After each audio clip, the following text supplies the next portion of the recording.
judge just called in and canceled Smollett's. And Willie Wilson just called, he was only supposed to come in at 7:30. He didn't know if he was gonna call in or come in, but he said he can come in. And gotta talk about these taxes no matter what.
Traveling inbound along Tuskegee Airman Memorial and the Bishop Forest, so far so good there. Pretty much moving along at the posted speed.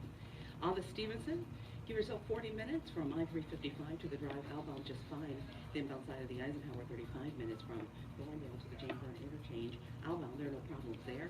And the Kennedy, so far so good. Pretty much base travel times from O'Hare to downtown and back again. Not too bad. Starting out pretty mild this morning. A few clouds. Temperatures right around 42. The National Weather Service says grab your rain gear. You're going to need it again. Rain is headed our way again. It's 42 in Chatham, 42 at Midway, and 42 here at the top of Chicago. That's a look at traffic and weather now. I'm Annette Floyd on the Talk of Chicago, 1690 WVON. The views expressed on our programs are not necessarily those of WVON, Midway Broadcasting Corporation, or participating sponsors. May is Health Awareness Month. In need of after-hours medical assistance? Visit nextlevelhealthil.com for more details or call 1-833-ASK-NLHP to speak with a nurse who can assist you with your non-emergency needs. This healthy reminder is brought to you by Next Level Health. Live from the Xfinity Studios at WVON. You're listening to The Morning Show with Maze Jackson on the Talk of Chicago, 1690 WVON. Rise and shine.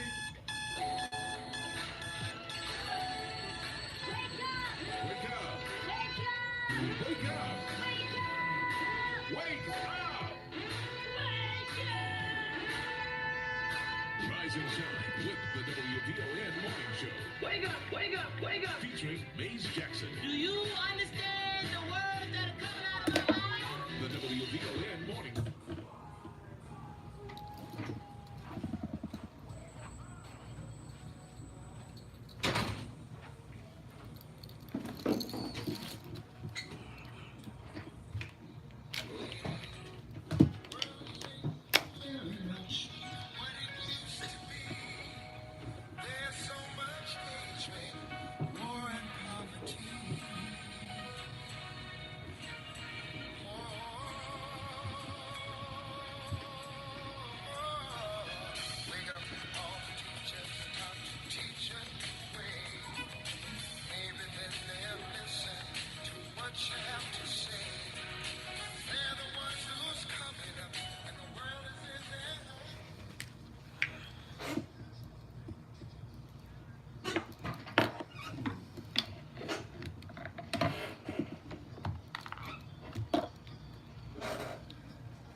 Wake up, Chicago. Wake up, world. This is the WVON Morning Show. I'm your host, Maze Jackson. Got my man, Todd Stroger, in the building. Todd, how you feeling this morning? Feeling great. Good to see you, Maze. Man, good to see you too, Todd. It is the WVON Morning Show. Can't even, you know what? It's been a crazy day. I've been running around. I started out, actually, I had a long day yesterday. I left here, actually recorded the Uncomfortable Conversations podcast. So I look forward to talking to Joe Walsh a little bit later on today. You know what? I was all excited about the Democrats in Maryland electing the first black Speaker of the House. And then when I found out, Todd, they got a little upset. I was all excited about posting because we were going to talk to the chairman of the Democratic Party. And I was excited about being black first. And then guess what? What happened? She canceled. She was like, I don't appreciate you framing the concept that black people could be, you can't be black and Democrat. And I wasn't saying that, but it was just great in my estimation to see black people. Right, black people actually took a stand and they stood up to all of their boogeymen, all in one setting, and beat them all. And now there's a black Speaker of the House of Delegates in Maryland. And I know a delegate down there. do you? Uh-huh. Why don't you see if you can get him on the phone? See if you can figure out. You can text him. You know, remember they're an hour ahead of us, so it's 6 o'clock. So he may be, but let's see if we can get some perspective on that. Cause I'm telling you, I was watching that like a hawk, and it was great to see the political maneuvers. We'll talk about it a little bit later, but let me do this. Let me say what's up to the WVON Morning Show team. Let's start by saying what's up to Annette Flournoy in the newsroom. Annette, how are you feeling this morning?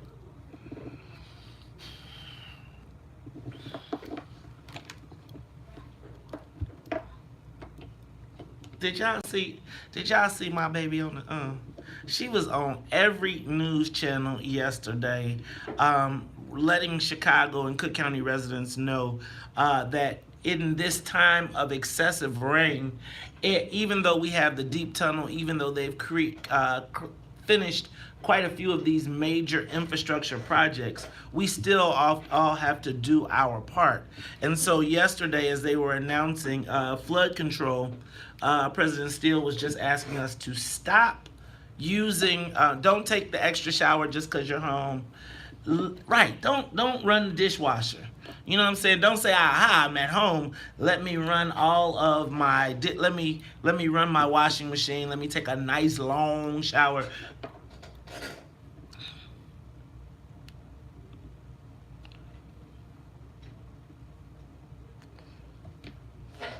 You know what? Shout out to President Steele of the Metropolitan Water Reclamation District. You know what? And actually, you know, I am, in case you all don't know, I am the first man, the first husband, the first gentleman. So, and when I leave my radio job, you know, that when we go to events, Todd, you know, like kind of how I used to come to the events and kind of be like, sort of like a, you know, like a baby celebrity.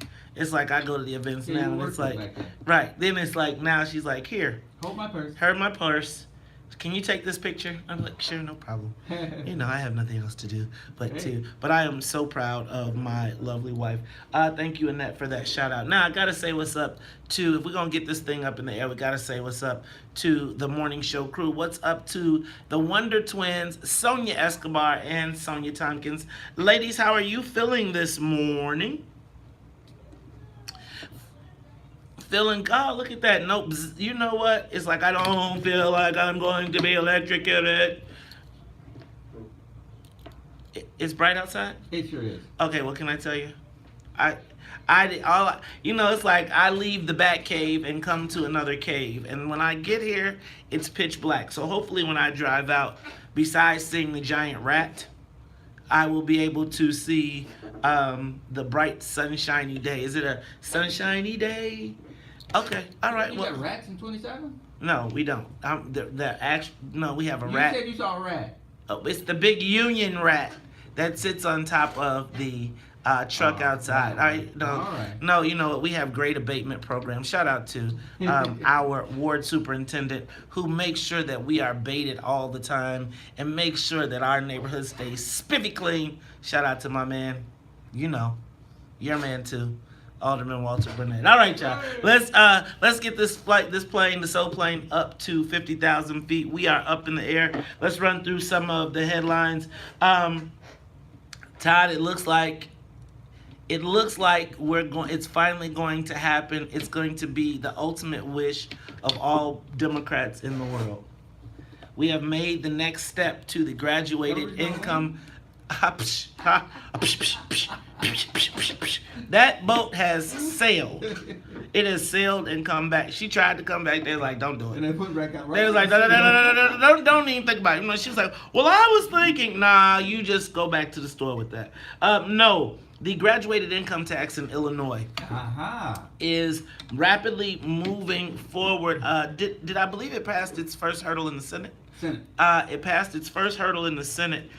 Then it will have to pass the House, and then it will be to the voters. Do you notice that there are commercials everywhere right now telling you pay more taxes, and they keep saying that it's only. There's a point when you know that you spend a lot of money when your commercials start running back to back. Yeah, right. Like when it's like they got it. Like, man, we don't got where we gonna put all this. Yeah, right. That is what happens when you have a billionaire governor who can use media and this new tool, the 501c4, which is in some cases the dark money PAC. It's like being on the dark web. I don't like it. It's the dark money pack. And so they fill it up with money, and then they run these commercials by these mysterious people that you don't know. And then all of a sudden, Hiding behind the curtain. all the black people gonna be voting, yeah, get a billionaires another tax. And can I tell y'all what? Do y'all think they don't got tax attorneys? Like, they're gonna write the laws so that they don't have to pay the taxes. Have we not learned how this works in Illinois? In some kind of way, we'll all be screwed. But you know what? The commercials say so. So I'm going to tell you, this graduated income tax. Todd, can you help me understand? Why is it that Democrats lead with the whole concept of the tax? Like, yes, taxes. Everybody wants to pay taxes. Because even if I was making them... We realized that... I'll get in the group. Okay, get on the group. Because we realize that capitalism is a two-tier system where there is a lot of money at the top and very little money at the bottom. And because of that, the people at the bottom don't have very many opportunities. And so the government has to assist them so they will not be stepped on. So help me understand. Do you think it might be more helpful if people that are able to simultaneously raise our property taxes and raise our taxes should not be also in the business of cutting taxes? It seems I have like no problem with having certain professions that you cannot do while you're in the legislature. but that's not the case. So here in Illinois, it's like the people. By somebody pushing for it. Well, see, you know what? That's why we got to learn a lesson from the Maryland Democrats. Now, I know y'all not going to want to hear it, and I know that even the black people don't want to hear it, but we're going to talk about it when we come back. It's Talk Chicago 1698. Todd, you got the camera. I'm not a happy camper. Your wife is on TV, you ought to be happy. I'm...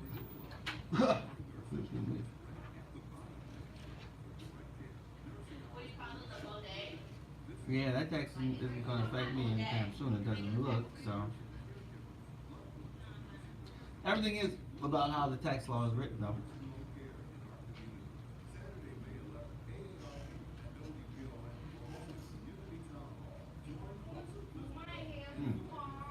Isn't that the way? I'm trying to look at the show rundown. Oh, there we go.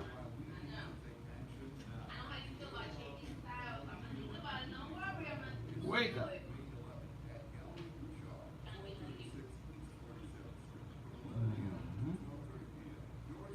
Let's see. I gotta buy my own computer. My son and I have been sharing the laptop. I want to make sure he actually passes his classes, so I didn't take it today. Alright.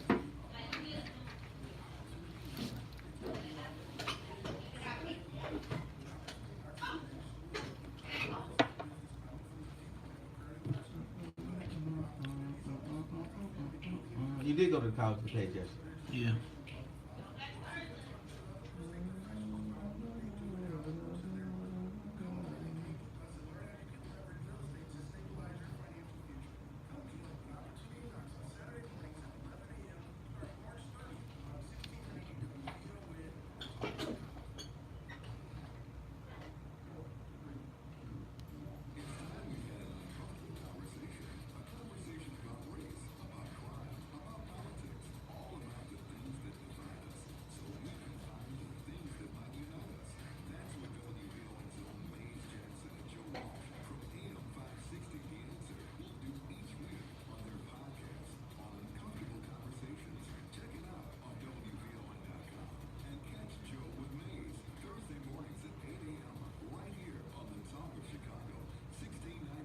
Willie Wilson's coming? Yeah. But he was on a clip show yesterday, so I don't got that much to talk about. We'll talk about taxes. Yeah, he got plenty of money. Jeez, You should know how to avoid taxes.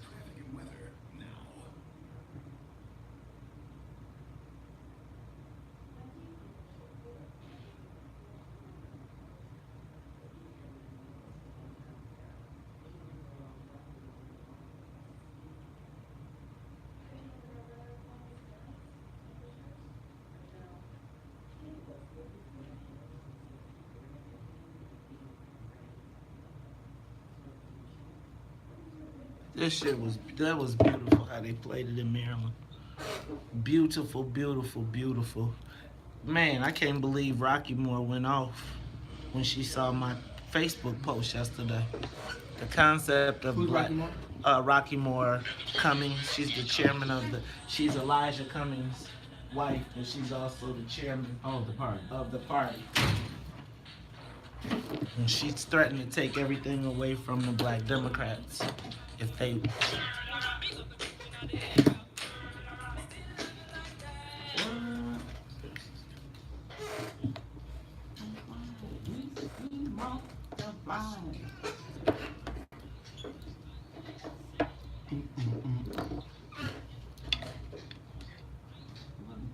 Don't know. Oh.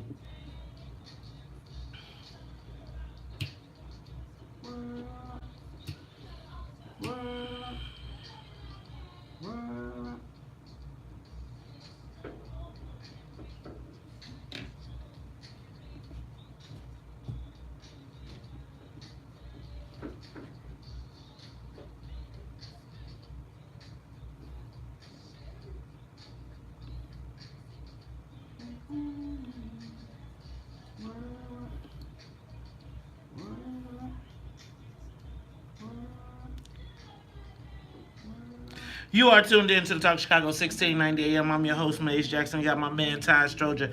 Todd, do you see your man? Looking like a little Jamaican doing a little rap. Yes, sir. You see your man, Rahm Emanuel is going out with a bang. It's like, y'all not going to lame duck me. No. He's flexing his muscle.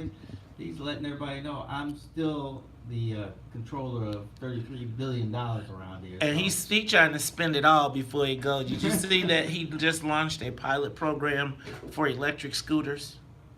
Oh, no, I didn't see that. Yes. Oh, I was in Cincinnati. I know that electric scooter program. Hey, man, I've seen the electric scooter program, but it's always, if you really want to talk about these electric scooters, the best thing to do is to go look at the compilations of it on Facebook. I mean, not on Facebook. Look at the compilation videos on YouTube of all the people that have face planted, that have busted their chops, that have busted the front teeth out of their mouth. Because it's always somebody who thinks like, ooh, I can do that. And then the next thing you know. Yeah, I got on it. There is some skill involved. You know what? I wish that I remember when we were doing the Segway. I think I'm going to give me some Segway skates. They have I have a Segway.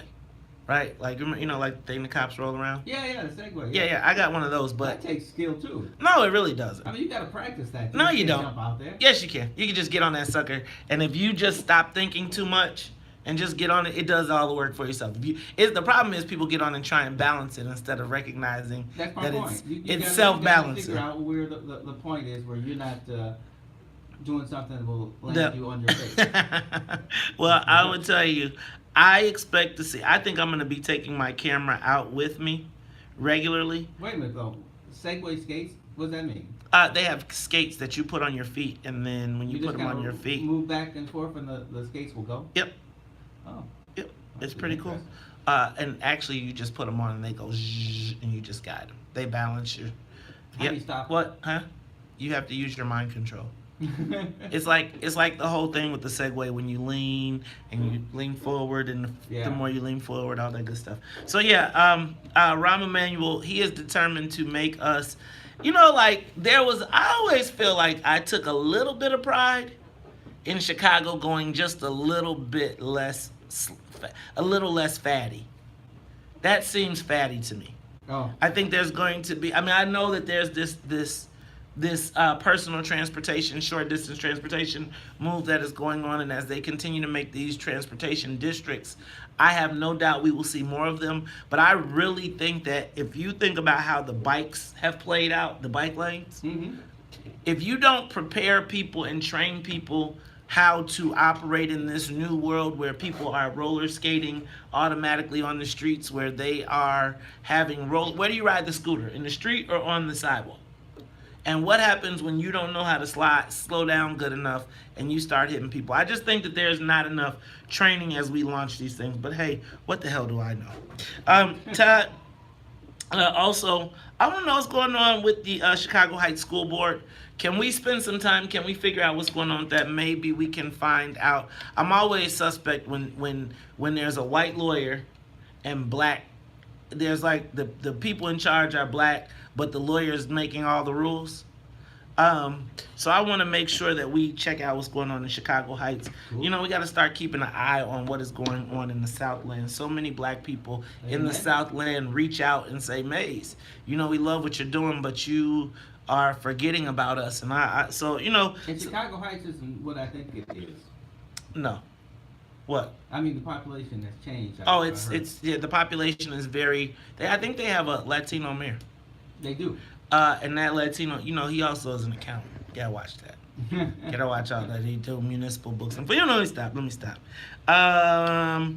Also, hey, thank you to everybody who came out to College of DuPage yesterday. Shout out to David Swope. Shout out to Tiger Lily, as well as Brother Patah, who actually showed up. Shout out to my mom. Shout out to all the students. I did a presentation on the history of hip hop. They gave me 1 hour. Unfortunately, you know, an hour is hard for me. It's hard for me to do a 3-hour show in 3 hours. So can you imagine the history of hip hop? But you know, as You're I was, right. I told you I spoke at Gym Academy last week, and you know, class is like 50 minutes or something. But you're always like, man, there's more I can say. Wait a minute, let's keep going. right. And well, you know what? It was funny because I had somewhere to be yesterday, but the students would have kept going, right? They wanted to have a question and answer session, and it's funny because like my history of hip hop really stops at 2010, and theirs is like where theirs begins, right? And it was a really great conversation. Thank you for COD for their first annual hip hop summit and having me be there. Special shout out to my sister Tennille, who, for all the hip hop pictures in the world that I take, right? And they got this cool hip hop board with, you know, everybody's picture. And you know, I got like my B-boy, you see I got my chain, I got my pictures where I did my Jay-Z. How she put me up there with a suit and tie? Hello there. They was looking like, the students was looking like, Nah, but thank you very much to everybody. Shout out to my sister Tennille, who keeps everything in order. The list of movies in the park has come out. Yes. We need to, you know what? I want to make that a Lion's Den outing too. And we got to make sure it's an early movie though, because you know I get tired. But I think the Lion's Den should pick a movie, and we should go somewhere super white. We should just go somewhere Viola Park or super something white like that? and just be like, hi guys, we're here. Let's come on, like on Black Panther night, and I'll dress up. But let's think about, we gotta have our summer activities list, our summer calendar. So let's think about that. Big shout out, you know, my man John Scott. First of all, shout out to Diane Scott, because that's really the big cheese.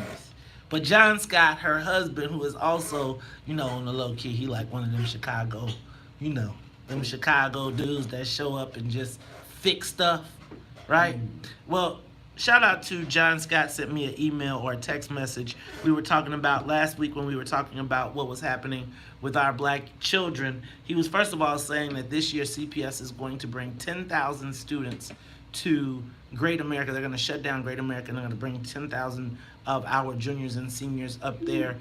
Can you imagine that? But they're shutting down the whole park. It's been growing out of control. But the other thing he told me was, and I want to send a big shout out, and Sonia, we need to get them in the studio. Shout out to the Earl Elementary School. Their chess team took 4th place nationally. Now, they just started this program recently. Shout out to my man Chess, etc. That's why we got to have another game night. But, Todd. Where's the school located? I believe it is in the 3rd Ward, somewhere around 55th. I don't know exactly the address. Okay. Don't jam me. No, I was looking at the general area. Okay, so 4th place in the National Chess Championships. Their team, and man, when you see the pictures of the hardware that they got to come in here and bring them trophies. Yeah. So we can see them. But you know what? There's another example of black excellence. Also, to everybody who has been watching this Will Calloway situation, today at the Daily Center, 11 a.m., room 1704, he is in the process of his recount. If you are interested in watching the process, and let me just say, I think that people should observe the process regardless of where you sit so we can start to learn. so we can learn how this plays out. Because honestly, I'll be honest, I've never seen one. I've never seen it. I've never seen an aldermanic election be contested out to this point. Now, it requires economics, it requires funding, but if there is a learning lesson to be had, I think you want to go to the Daily Center today at 11 a.m., room 1704, to watch it play out. I think you're right. Check it out. What's in it for the black? Oh, Except for the state rep race with Deborah Graham. Do you remember that? I don't remember that. It went down to like 4 votes, and they were counting back and forth. Oh, man. Oh, man. It couldn't be worse than that coin flip, though. Look, we'll talk about it all when we come back. It's Talk Chicago. Social media question of the day is next. All right, y'all. Take a moment to share the broadcast. Share. Close. Can you share the broadcast? Now let me go Who's to... Candace Owens? Candace Owens is the black woman that is she's leading Blexit, the black people out of the Democratic Party. Oh, okay, that's what it was. She actually was a creation of that guy, Charlie, I can't think of his last name, who runs Turning Point America. And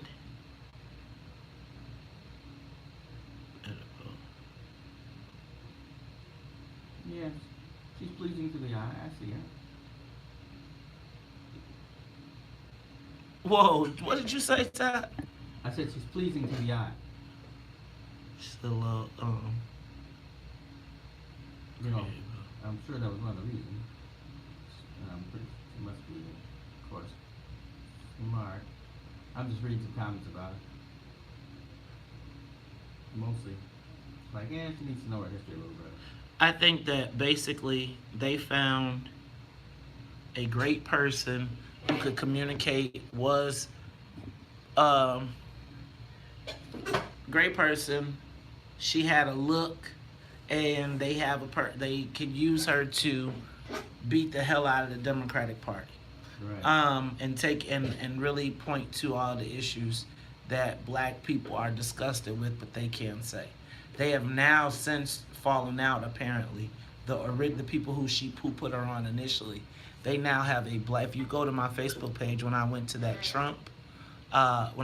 Pence rally, Yeah. you will see that there was that black gay military veteran. So he hit all the buckets, and then he was up railing against the Democratic Party. I mean, it's like it's very transparent. But it's like there's no opportunity. Is that old girl from the Carmichael show? I don't know what the Carmichael show is. I mean, I've heard of it. The one that's doing interviewing Oprah. No, I mean, I heard the Carmichael show, but I don't know her. You should watch.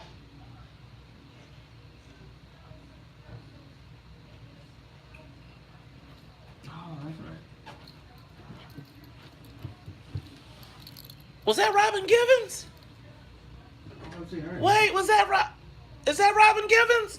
Dang! Oh, I used to love Robin Givens. Robin Givens. She was pretty popular. Huh? She was pretty popular for a while then. I'll never forget when I think it was Ralph Wiley said, Mike Tyson is a 12-letter word that starts with P and ends with Y when it comes to Robin Givens. Oh. That was hilarious. No, that is not a girl from. That's not her from. Who is that? The lady who's with the mic? Yeah, She looks familiar, but I thought she was from Carmichael show, but I don't think she's from the Carmichael show. Yeah, I don't really watch ET. She might actually work for them. I don't know. I think she does.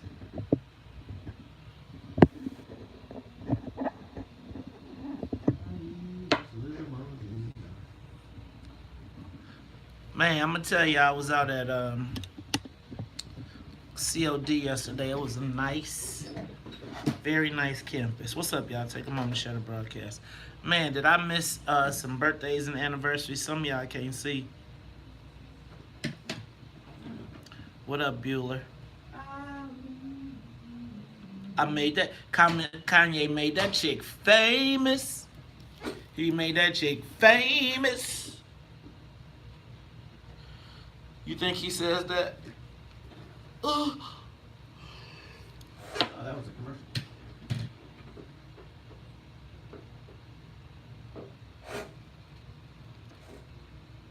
Did y'all tell me who that was? Take a moment to share the broadcast. Share the broadcast. How y'all feeling this morning? I'm in a bad mood. I'm in a bad mood. Who could tell? Huh? I said, who could tell? You said it now. Was that in your Jewish voice you said? Hi, Bueller. What up, Aqua? What up, Melissa Harper? What up, Raymond Hubbard? See, that's Candace Owens is love them or hate them. Y'all, I want to go on and speak. I want to have a speaking engagement. But I'm nervous to do it because, so like I want to have a program that includes some music, some entertainment, some discussion, and then a speech. I want to make my life, my business, the business of black people. Not Jesse Jackson like, but more like political and business like and motivational like. But black motivational. Like I want to be like a black empowerment motivational speaker that hosts events around the city, state, country, helping you build your organization, your community, motivating and inspiring people to grow their blackness, to utilize their blackness to their advantage to build institutions. I want to make that my livelihood, my business. I want to be paid to be black. Oh, friend, and if I ever fall in love so true, I will be sure that the ladies just like you. Oh, yeah, baby, yeah. My. I swear the next time she'll be my friend. If I say that I be your one and only, promise that you'll never leave me lonely. I just wanna be the one you need. Oh, baby. I just wanna be the one to serve you. Sometimes I will feel as if I don't deserve you. Every moment that we share in the if I ever fall. You are tuned in to the Talk Chicago 1690 AM. I'm your host, Maze Jackson. Todd, you got it. Go ahead, get it, dog. You got it. No, my daughter told me yesterday in the car, you know you don't have to try to hit every note. You know what, Todd? I try to hit every single note. Every time. I try to punch the note, beat it up, stomp it, kick it. What are you talking about, girl? They don't even know how good we sing, Todd. They don't even know. I'm telling you, man. You know what? We need to have Maze and Todd's karaoke night. Because if we had Maze and Todd's karaoke night, I'm telling you. That'd be a good night. Now, I'm telling you, we have a good old time. You know what I'm saying? We could do some duets. Right? We could then sing, you know how when you do the karaoke and then when the people don't know the words, you jump in. I know all the words. I just don't know the harmony or the tune. You know, I can't keep a tune, but I know the words, boy. I know the words. That's half the But I know the words. All right, y'all. It is the WVON Morning Show. I'm your host, Maze Jackson. That guy you heard singing in the background was my man, Todd Stroger. Check this out. You know what, y'all? I have been bothered, upset, ticked off. I've had a plethora of emotions since Black Spring Break, CPS Black Spring Break downtown Chicago last 2 weeks ago. I think that's what I'm naming it. Spring Break, CPS Black Spring Break downtown Chicago. Mm-hmm. Right? So when you don't got no money to go nowhere, like, you know how, like, the rich white kids for spring break, my daughter had nerve call me up, talk about some, Dad, where are we going for spring break? I was, you going home? yeah, but you know how the kids, but you know, you got these kids, and you see, the problem is these fancy white kids be all the time somewhere going on the spring break, and then your kids see it on Instagram and think they got to go spring break. So I'm going to tell you, I think last week's downtown, or 2 weeks ago's downtown, I'm just calling it spring break downtown Chicago CPS.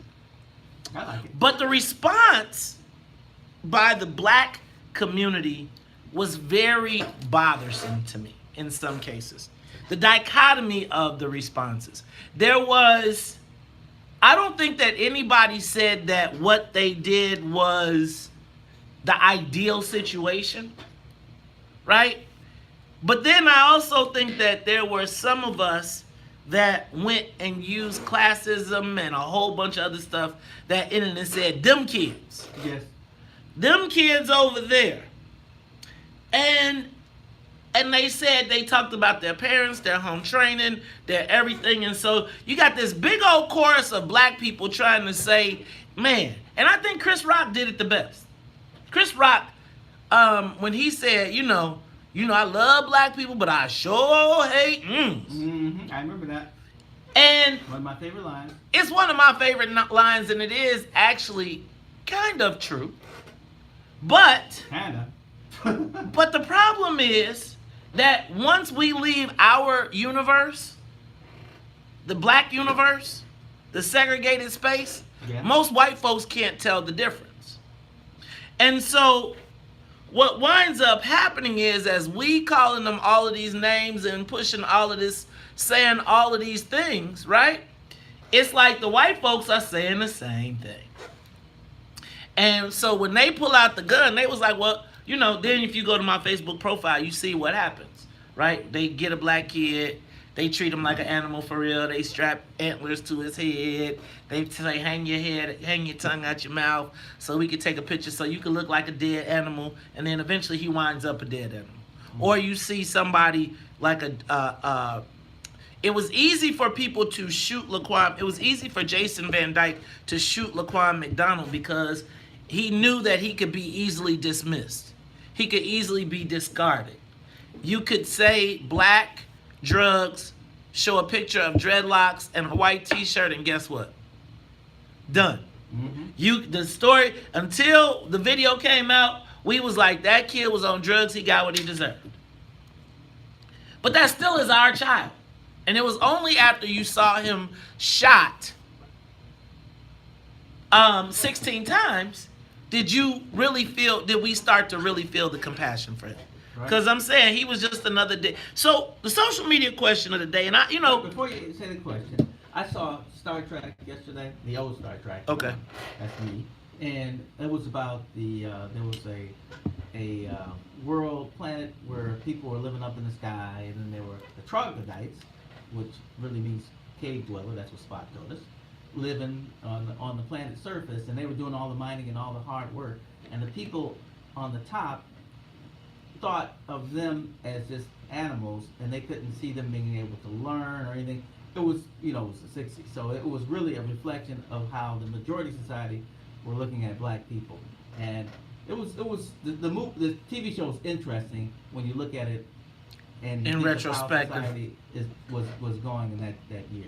And so I want to understand, what do we have to do? Because I think I spent a lot of time chopping up different groups of people and letting them have it, right? But how do we see each other as comrades, as allies, as part of sharing the same struggle?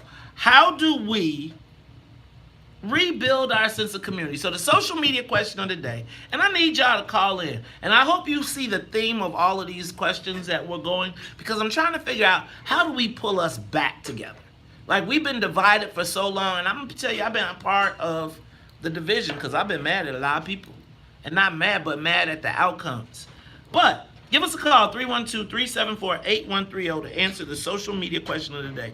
What do we have to do to rebuild a sense of black community?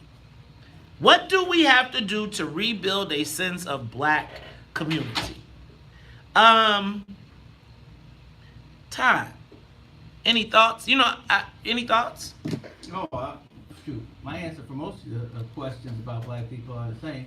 The way to rebuild the black community is to actually organize yourselves, pool your money, help people start their own businesses, start a black bank again, and make sure that black bank is responsive to the community, and get people working and get people, making money in their neighborhood, being able to walk to their business on 75th Street, 79th Street, 87th Street, whatever that street is, and that's the way. And making education a priority in our neighborhoods. And I think there's just so many people who are just living life day by day, and you have to have a plan. You have to. I think I told you about the Facebook post I saw where it says you're not going to be motivated every day, but if you are dedicated, you will do what you need to do.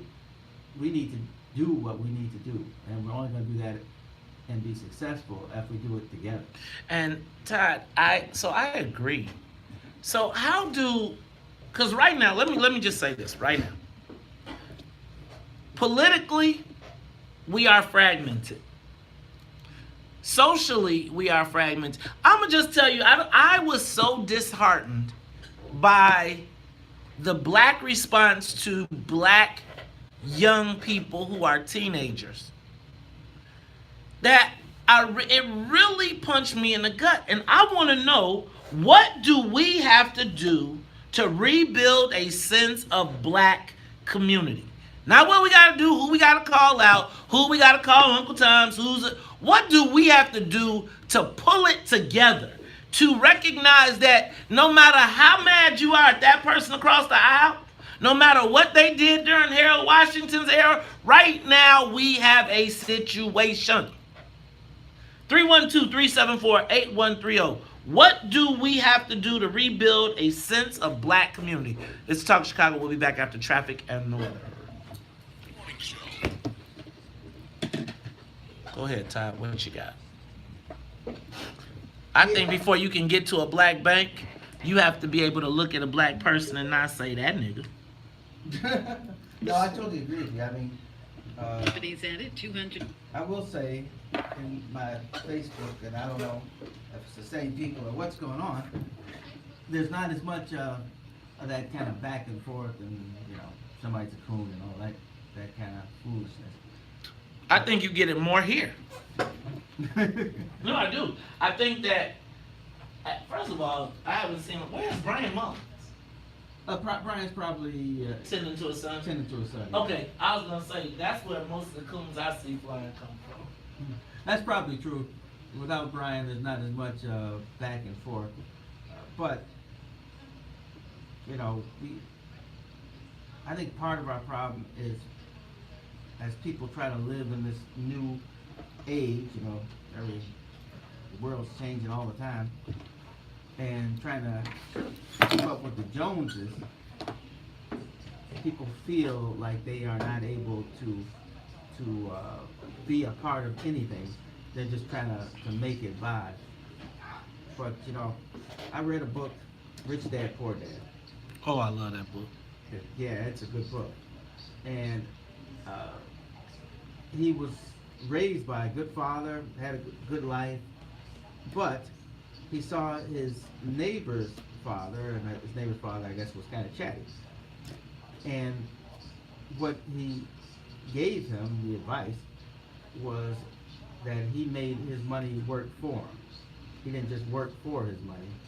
Work for your money and then you spend it to have the necessities of life, house, roof over your head, health care, food, utilities, all that kind of stuff.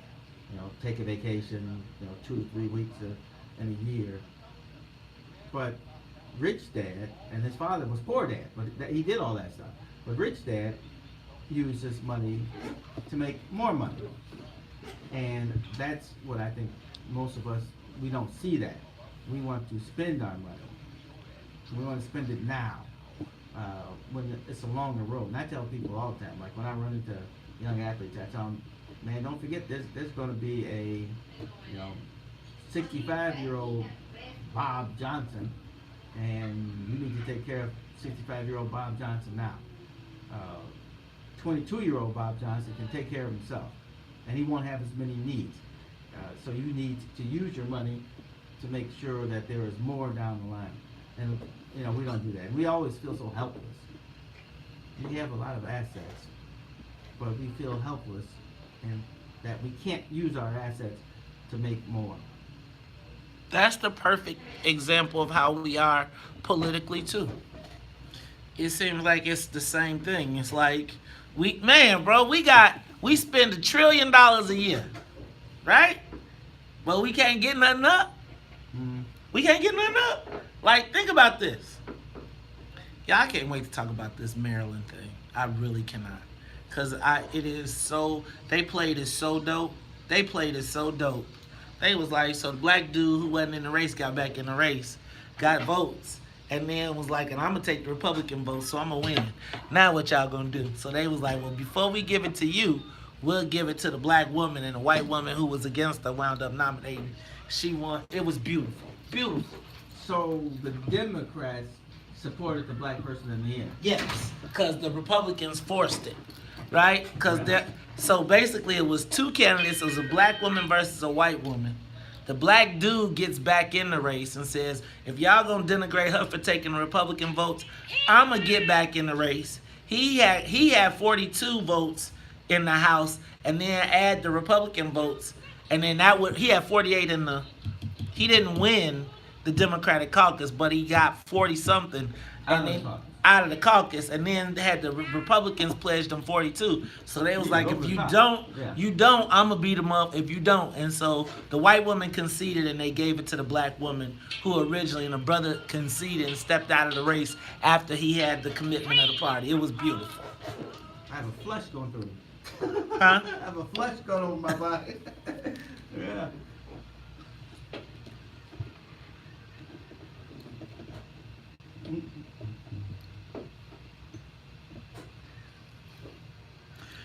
You are tuned in to Talk Chicago 1690 AM. I'm your host, Maze Jackson. Got my man Todd Stroger in the building. And Todd, I want to know, man, what do we have to do to rebuild a sense of black community? Let's go to the phone lines. Let's go to Terrence. Terrence, you're on the Talk Chicago 1690.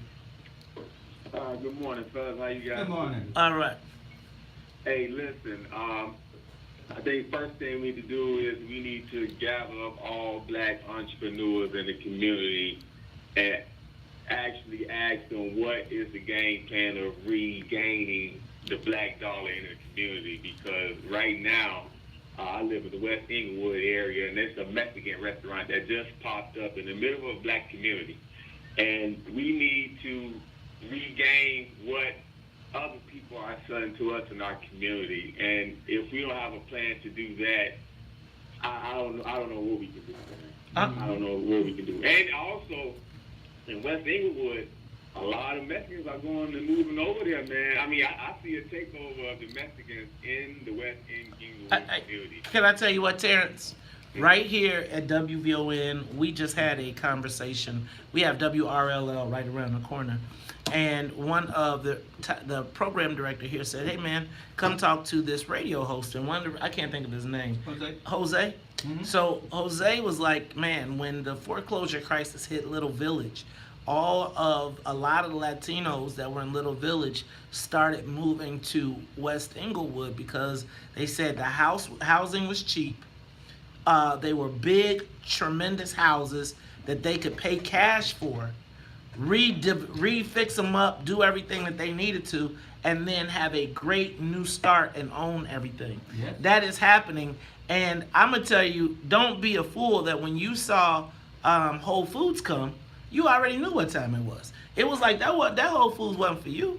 That wasn't for you. That Chipotle, that's for you while you there. But it's really to lay the groundwork. When you see the Whole Foods flag planted, It's a clarion call. it is white folks. It is safe. Mhm. White folks, it is safe. Let's go to blah blah. Eddie on the Talk Chicago 1690. How you doing, brother? All right. Hey, This is Eddie Reed. good morning. So, how you doing, Brother Todd? So, very quickly, the one thing that we must recognize, that on the Creator's earth, there is nothing new. There are different variations of old, but there's nothing new. At less than 60 days from being 70, I'm from the generation of Stokely Carmichael, who was really Kwame Ture, and H. Rap Brown. We fought hard, and we had challenges with our older generation. But what worked was we found a template that we all could agree upon. And when there's a template and when there's a blueprint that everybody is working for and working toward an agenda, the egos and the personalities become secondary. So if we can get a template, we can get a blueprint on what is it that we really want to accomplish, that becomes the guideline for how we do whatever, the banks and all the other things. But we must first have a plan that everybody buys into.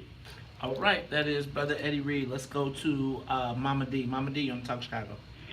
Good morning, good guys. Four Good things morning. quickly. Number one, claim our Americanism by identifying ourselves as indigenous Native Black Americans. Two, resurrect the institutions of the Black church and Black mamahood. Three, one aim, get reparations. And four, visually affirm the three key principles of the movement by putting them on the school calendar from the standpoint of the Jim Crow genocide survivors. Change the brain, you change the behavior. Oh, Mama D, you had a concise little plan there. Not little plan. Seemed like it's a lot simpler than we thought. Thank you, Mama D. Let's go to Randy. Randy on the Talk Chicago. Yes, good morning. How are you? What's Good up, morning. Randy? Good, Is this good. the scholar? You're doing an excellent job. I agree with you. I think the way we maintain control is that we must hold the ground. We must stay where we are and get control of the community in terms of buying the property and real estate in there. Plus, maintain control of the homes. We also need to take legal action against city, state, and federal government for allowing other groups to come in, etc., and denying us access as far as I'm talking about to resources and redlining our communities, etc., denying us our home loans and business and money and resources where we can maintain our homes and keep our homes, etc. And I think that we need to bring in other groups in terms of putting up Susu clubs and stuff, our West Indian and Nigerian and other African brothers and sisters and others in the community and control and maintain it. As a matter of fact, check out the movie, The Sick of Kids. Check out the film Sick of Kids, where these brothers and sisters and family relatives, cousins, aunts, and uncles maintain control in the areas and also force a lot of people who are non-African or Black African American out of the area, etc. I think that we need to learn from that example. All right, Brother Randy. All right, man. Brandy's exactly right, that we still are suffering from the effects of redlining. I think it's still happening.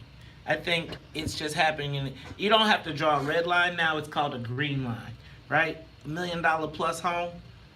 Go to green line. You don't need a red line when you do that. Look, y'all, stay tuned. We're gonna be back. We'll continue this conversation. Plus, we'll talk about what happened in Maryland. It's Talk Chicago 1690. We'll be back. The Talk of Chicago and the voice of the nation.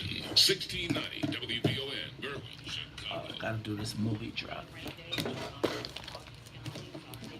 Y'all take a moment, share the broadcast. Yeah, Howard Kenner was good friends with a guy in the delegation in Maryland. So, hopefully he'll get back to me. Maybe he can come on later. Well, not today, but maybe early next week or something.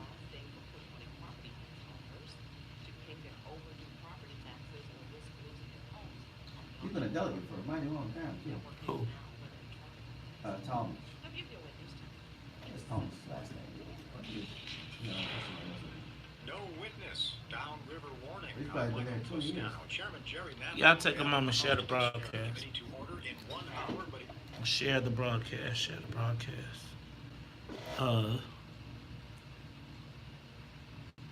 What up, Israel?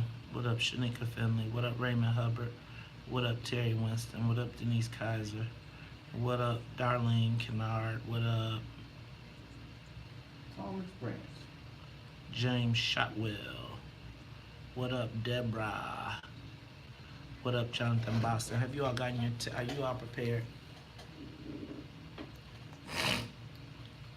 Are you all prepared? Oh my God! Are you all prepared for it? Yeah. May 16th. Thomas was the House Majority Whip. So who did he whip his votes for? We'll find out. Oh, he's the founder of the Black Caucus. Look at that. Foundation. Mm-hmm. Take a moment, share the broadcast. What up, Israel? What up, Teresa Robinson? What up, Laverne Smith? Shoot, the green line for black people is $250,000. You start putting $200,000 homes around the place. Can I tell you what? If it ain't a 2 flat or 3 flat, people gonna start folding.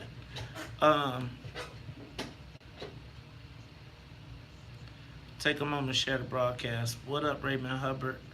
What up, Laverne Smith? What up, Nikita?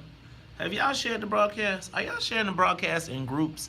I need y'all to put the broadcast in your groups. Your groups as well as on your pages.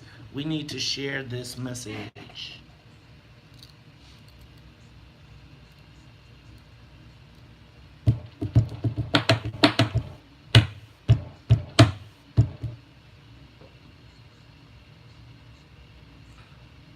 Double jizzle.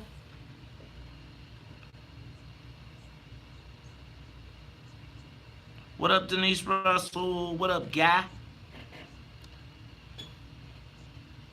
How y'all feeling?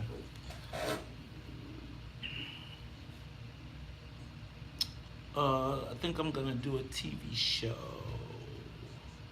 Anyway, so I feel like I want to have a one-man show. It'll feature just a few duets, some spoken words, some essays, some artistic interpretations, some imagery. I'm telling you. So I want to explore the creative part of my blackness and make it an art form. I want to create the What's in It for the Black People ministry. That's right. I want to make it my job to go all over the country activating the thought process of black people first. Right? I want to go to other cities, other towns, other communities around Illinois, and start other chapters of What's in It for the Black People that force our local elected officials out of, not just elected officials, but force a black first mindset and mentality that cannot be ignored. I'm gonna tell you guys, I think we see it in Illinois. I'm not trying to be funny. I'm not trying to be, and I think it's a culmination of things. But I do think that we have been able to successfully move black people back into the debate and stop black people, making black people and white people think that they have to address our issues. Now, have we gotten there economically yet? No. But I think it's a mindset. I think it's almost like people look over their shoulder and be like, shit, if we don't have something that addresses black people, not people of color, but black people, we're gonna have a problem. They're not saying African American. They're not saying black sometimes. They're saying African American. They're not saying what's in it for the black people. People are using every different type of phrase, which I don't care about. But I think that it is the willingness to go anywhere and not be scared, not lower my voice when white people come around, and be an unabashed advocate for our issues.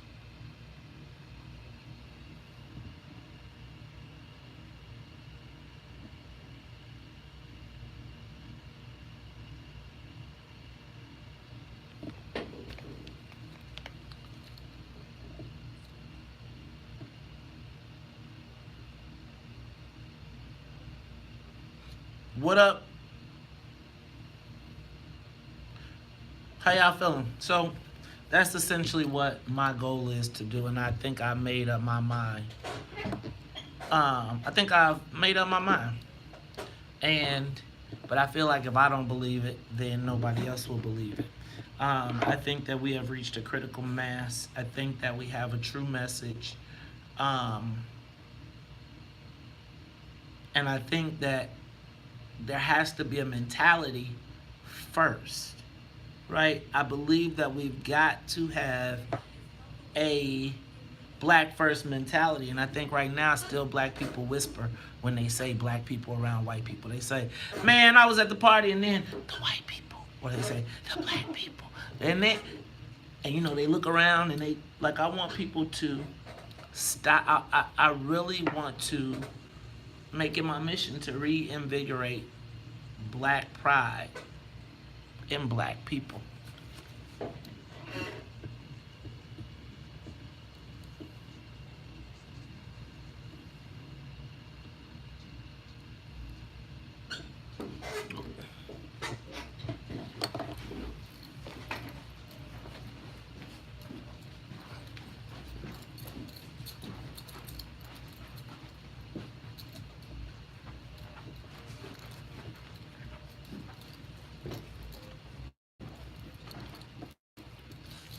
You think Ty know how to do the kid and play?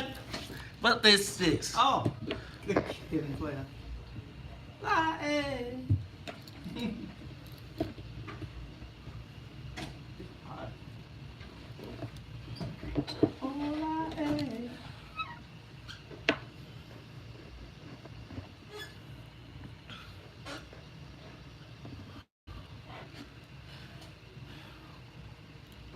You are tuned in to Talk Chicago 1690 AM. I'm your host, Mace Jackson. Got my man, Ty Stroger. Ty, what you know about the kid and play? You know how to do the, did you ever have a high top fade? I can never get it high. You know? I literally just watched the dance in House Party. Man, can I tell you what? House Party was one of the best movies. Good stuff, man. Good stuff. All right, y'all. Right up there with Cooley High. Man, it was, you know, they got after, like, they did good on 2 movies, too. They might even did good on 3, but they, you know, once you start extending them out, when it turned into immature, I was like, y'all done tripped it out. When they got, usually when you get to the cousins done came, then the movie done died. But they milked that bad boy. All right, and Full Force, man, you know what I'm saying? Full Force. I smell. You know what? It's the Talk of Chicago 1690. Let me say what's up to the WVON Morning Show team. What's up to Annette Flournoy in the newsroom. What's up to the Wonder Twins, Sonia Escobar and Sonia Tompkins. Yes, I am officially, it is 7 o'clock. My shine is on, literally, because the heat has officially kicked in. But let me tell you all, tonight, you do not want to miss the 3rd in the Black Heritage film series. Check it out, the 3rd film, the critically acclaimed breakout film, The Hate You Give, starring Chicago's own Common, as well as directed by George Tillman Jr. It's the story of how a young black woman faces her truth after witnessing her best friend killed at the hands of police. Now, it's hosted, actually it's going to be hosted by Chat Daddy because Perry is a little under the weather, but you want to come for the screening and stay for the post-show discussion. Admission only $8, and it's free if you've got your movie pass. Visit WVON.com or our Facebook page for advanced tickets. The Heritage Film Series powered by ComEd. ComEd, you know I got jokes, right? ComEd, you know I got jokes. But you know what? Melissa, Corey, all them say, don't tell that joke. Don't you do it. All right, Angel, I'm not going to tell the joke. All right. Plus, it is also brought to you by the AIDS Healthcare Foundation. All right, y'all. You know I got to get on to this Maryland thing, but I'm going to run through the calls quickly. quickly. I know everybody got a soliloquy, but I need you to do it quickly. What do we need to do to rebuild a sense of black community? Let's go to Harold Lucas. You're on the Talk of Chicago. Focus on authenticity, the first principle of the National Trust as it relates to African American history. Rebuild that trust. Do a power analysis of Chicago Crane's article about the neighborhood empowerment grants. Understand that under the last 8 years of the Daley Rahm Obama regime, that they displaced the African American community strategically, and we're still operating under the University of Chicago Space Diesel Deconcentration Plan to remove us from this prime real estate. We got to understand all that to be able to stay here in the promised land that we put in a plan under the Black Metropolis National Heritage Area in 1993. Oh, got it. All right, there is Harold Lucas, the Bronzeville curmudgeon. Let's go to Ruby. Ruby on the Talk of Chicago, 1690. Good morning, Maze. Good morning. Time. Good morning. How y'all doing today? Good. My suggestion would be, first, we need to focus on some things that we can actually get done, like reparations. Because there's nothing more will put us together than to focus on something that'll work for the whole community and not just for a selected group. Second, if you can get Jason Black on your show, I think that might pull some of these strings together. And I know a lot of people might not know about him, but it's the Black Channel. Somebody needs to get that guy on WVON ASAP. And Sandy Darty from Duke University, professor that has he's an economist. We need to get some professionals in here because I think it might be above our pay grade. Oh, I heard that, Ruby. You know what? Getting black people together may be against higher than my pay grade. Let's go to May. May, you want to talk Chicago quickly? Hi. One of the reasons that black people have such a hard time, they won't sell you the property next door to you because the agent is a Hispanic, and Hispanics always look out for Hispanics. It happened to me. It happened to the guy across the street. So that's why we can't win, because we have a handicap. Average real estate in my neighborhood, he's Hispanic, and he's going to sell it. The house, I could afford the house to pay cash for it. May, so I'm going to say this. We got to start finding you a black agent in y'all neighborhood. See, that's not controlling your neighborhood. Can I tell you what? I bet you ain't no black agents in the little village. I bet you there ain't damn black agent in Little Village selling damn property. Not one. Not a one. And it ain't no black agent selling no houses in Beverly. It ain't no black agent selling no houses in Chinatown. Now, we the fool if we let somebody come in our neighborhood and tell us what we can't do. Let's go to Joseph. Joseph, you want to talk Chicago? Joseph? Did we lose you? Not here. How you doing? Assalamu alaikum, brother. Alaikum salam. Yeah, I wanted to make it as simple as possible. But we already have an example. One example is your brother Mark Wallace, who's putting together that 10 by 10. And then another one is what the minister said. Our minister Farrakhan said it started with the Christmas. At least we got to show some unity in order to get to other areas of unity. But that's the simplest thing, especially with this Christmas coming up. Got it. All right, thank you, my brother Joseph. I appreciate it. What do we need to do to build a sense of community? Yeah, I think that one of the things that is the challenge is that we focus on, and I think it happens right here on WVON. Sometimes we put all of our focus on the politicians as it relates to the community. They're only one aspect of the community.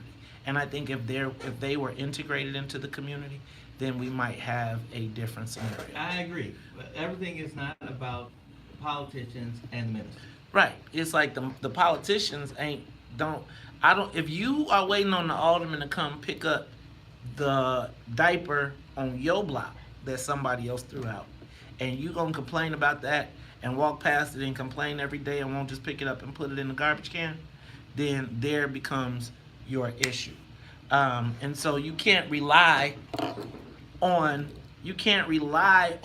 just politicians to get this done. And that's what I'm talking about when I say rebuilding a sense of community.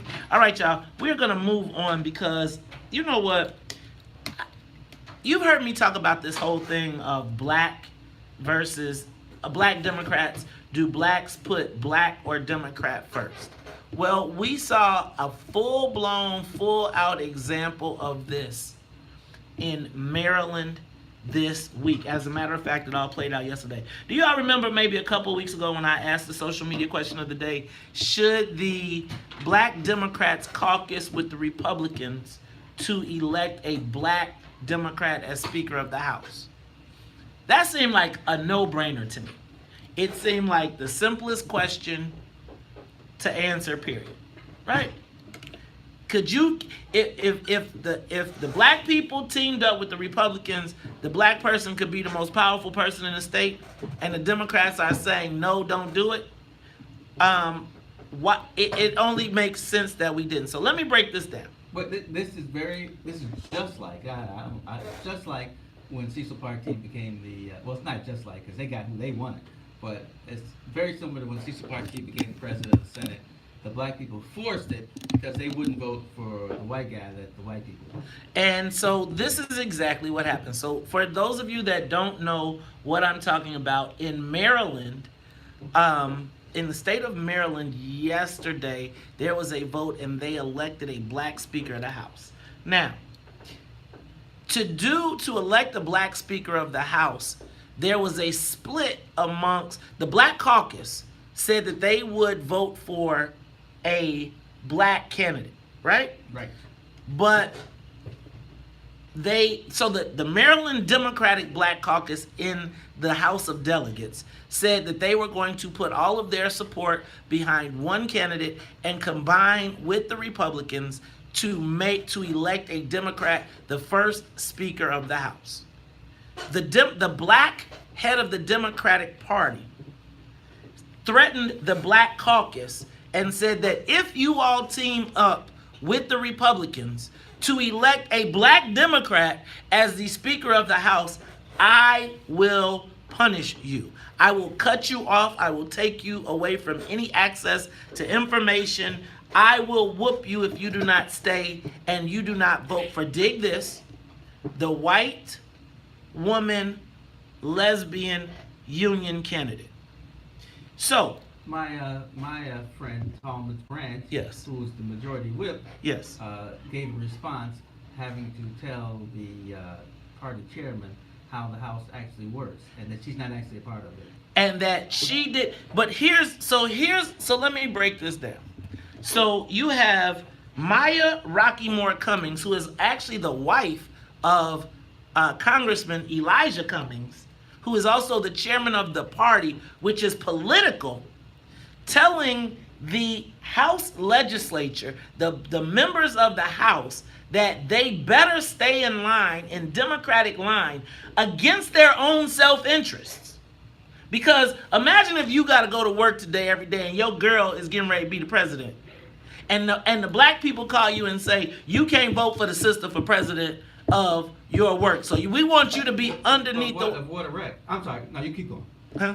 Avoid a wreck? Is that what you said? No, you didn't say that, did you? No. That's not how that worked, did it? What? It is how it works. That's exactly how it works. That's my point. Well, I was going to say that. Asking the sister to vote against her best interest. They were, I wanted to do this. You don't have to talk about that because you're too close to it. I'm close to it. I don't mind talking about it. And so it is the audacity of white folks that believe that black people should be more loyal to the Democratic Party and even more loyal to them than to black Democrats. To their region itself. Exactly. Where they coming from. And it was so awesome. And then they had the black woman come in and enforce it. Tell them that you're going to punish these Negroes if they don't do what you say. Now, you know what? She was scheduled to come on the show today. Maya Rockeymoore Cummings. But after she saw my post about black or Democrat first, she emailed and canceled. I'll read her response and then we'll talk about it a little bit more when we come back. More of the morning show with Maze Jackson. So, this is the same thing that at one point was proposed in the Illinois House of Representatives. All right, let me say this about the Sonia Harper thing.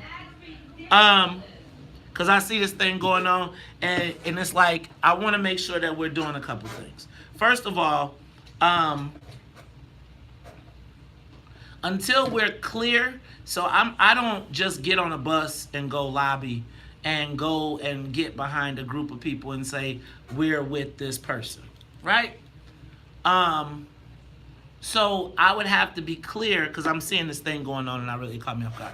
So I'm saying that I don't know what Sonia is asking us to go when she's going to ask us to go lobby for social injustice and whatever. Again, my goal with this is really economics. I'm not like it's a whole bunch of people that can have the social service fight, that can have the whole, but if we ain't talking straight up economics, then I'm not interested in going. And I'm not getting on a bus and I'm not taking bus loads of people there to lobby to empower someone else. Right? Now, if we have a strategic discussion and we say the reason that we as in with the boat, we as in the Lions Den, we as in the WVON morning show are encouraging people and using our platform to encourage people to come, then we would have to have an understanding of why we're going and what we're going to get out of it.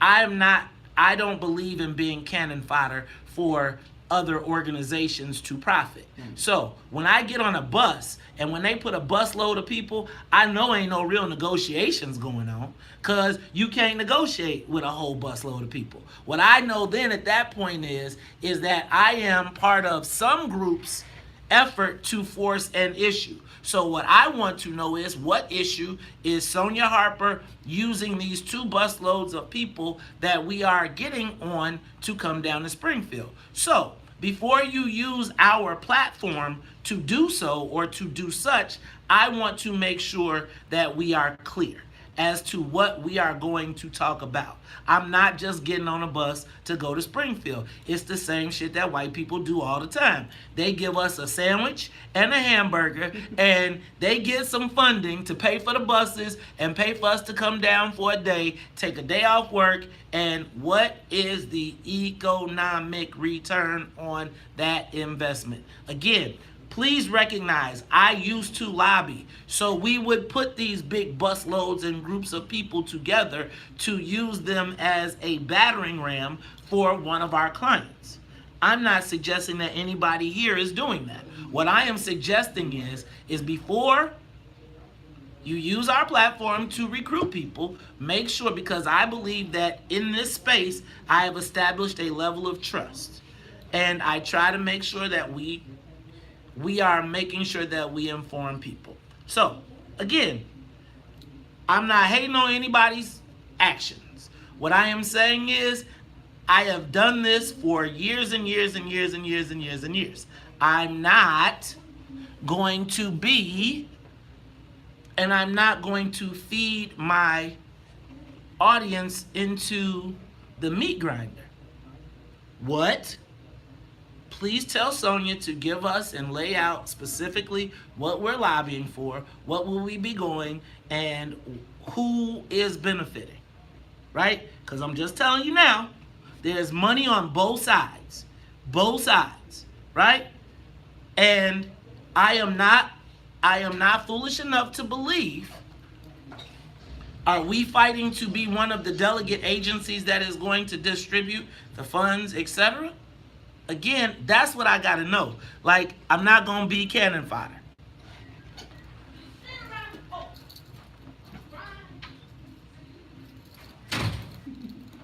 What's the matter?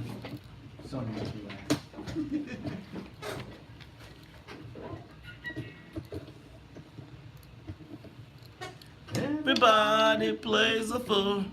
Sometimes there's no exception to the rule. Baby, maybe factual, maybe true. My thing would be recruit in the spaces that you've recruited for that. The challenge becomes when you enter into our universe without talking and people think that we automatically are endorsing or in support of what is happening. We got to have a discussion.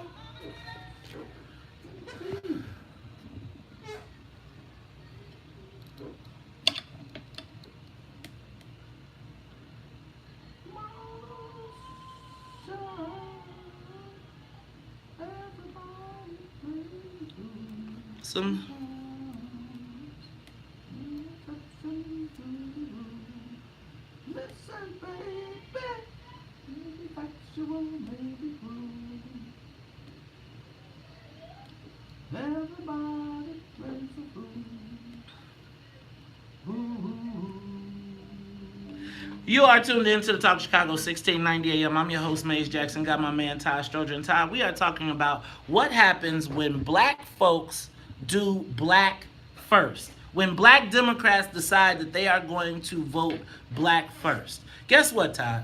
We saw it play out in Maryland where they just elected the first black Speaker of the House of Delegates. Now, that's tremendous because that means that the Democrats, not just in a political sense, but in a real world sense, across the state, probably hold one next to the governor, probably the highest position of power. Yes. Right?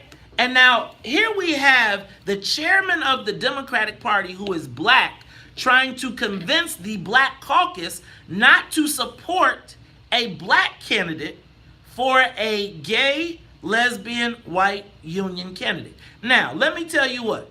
Those are about 4 of the boogeymen in the black community. LGBT, women, gay, LGBT, union, white, and woman. Right? If you think about those 4 boogeymen, if any one of those groups... Actually, I think that white woman kind of... merges. Submerges. No, because you think about it. White, you could be a white male contract. Think about it. They made a whole designation. Right. So it could be white and then white woman. Right. Yeah. So white women, union, LGBT. We have been taught to be fearful of all of those groups. What they will do, how they will punish us if we do not hold the line. Well, what happens when you don't hold the line and then you take the power? Now, let me ask a question. Who do the unions now have to talk to if they want to get anything through the House? The black woman. Right, the black woman. Yeah. Who does the LGBT community have to talk to when they want to get anything passed in the House? The Speaker.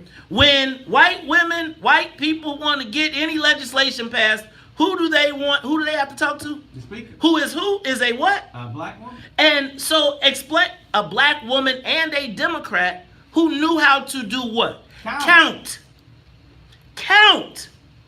After learning how to count, then it all went away, right? Because then the white folks was like, uh-oh, these Negroes know how to count. So then what did they have to do? They had to use fear tactics. Well, y'all, I have been following this thing, and I wanted to talk to the black head of the Democratic Party who told the black legislators that if they did not vote for the gay union woman, that she would punish them. Now, remember how I told y'all how they treat black people all the time? Black people are not negotiated with. No. Black people are punished. They are threatened. They are told what will happen to them if they do not toe the line. Well, these Negroes said, bust you. And let me tell you how it went down. The brother, there was 2 black candidates and a white woman. One of the brothers had the support of the Republican Party. He said, but he got out of the race. When he got out of the race, it was a black woman versus the white woman. Mm-hmm. The head of the Democratic Party said to the black delegates, you must vote for the white woman.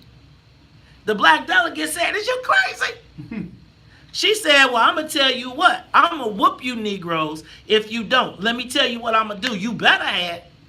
Well, the brother who got out of the race said, well, let me show you how we're going to do this.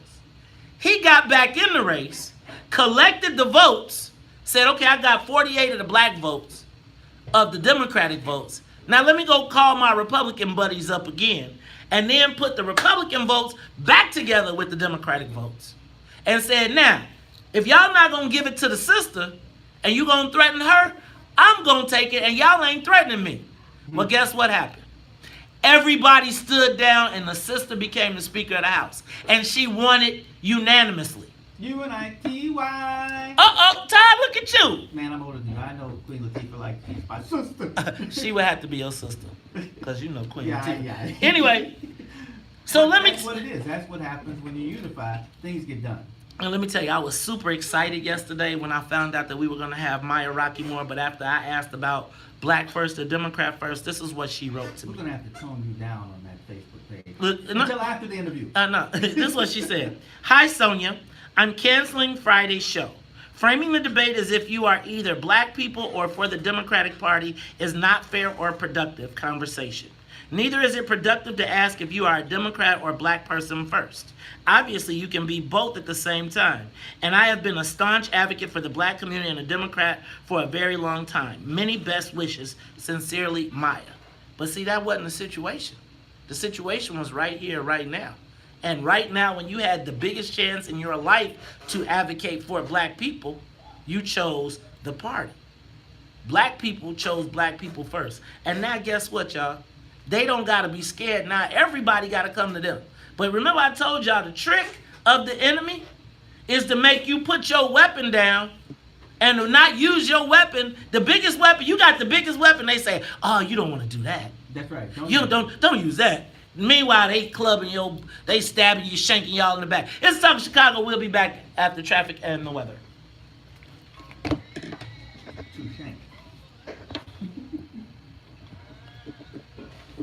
You got the camera. Yes. Sing with me, man. America! America! Yes, and Thomas is still the majority whip. Things worked out well.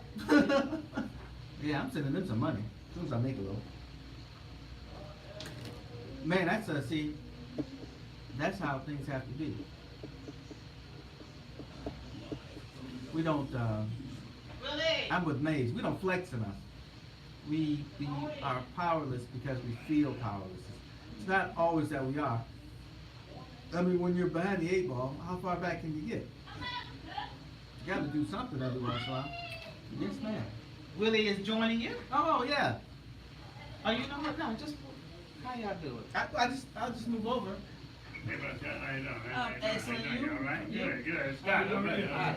I've seen him around. I don't know why. We've met several times. That's what it No, is. you did. No.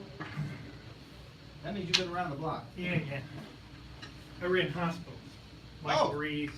Holy crap. Columbus Green, a whole bunch of them. So, That makes you important in my eyes. well, we did stuff with the county a lot. You know. So what we're going to talk about is strictly the taxes because your PAC thing was re-aired this morning. Mostly retired, but I do consulting. So there's some hospitals for sale Okay. and stuff. That's cool. Open it. Help him Open out. it. All right. We're buddies for 25 years, so I help him out. Cool.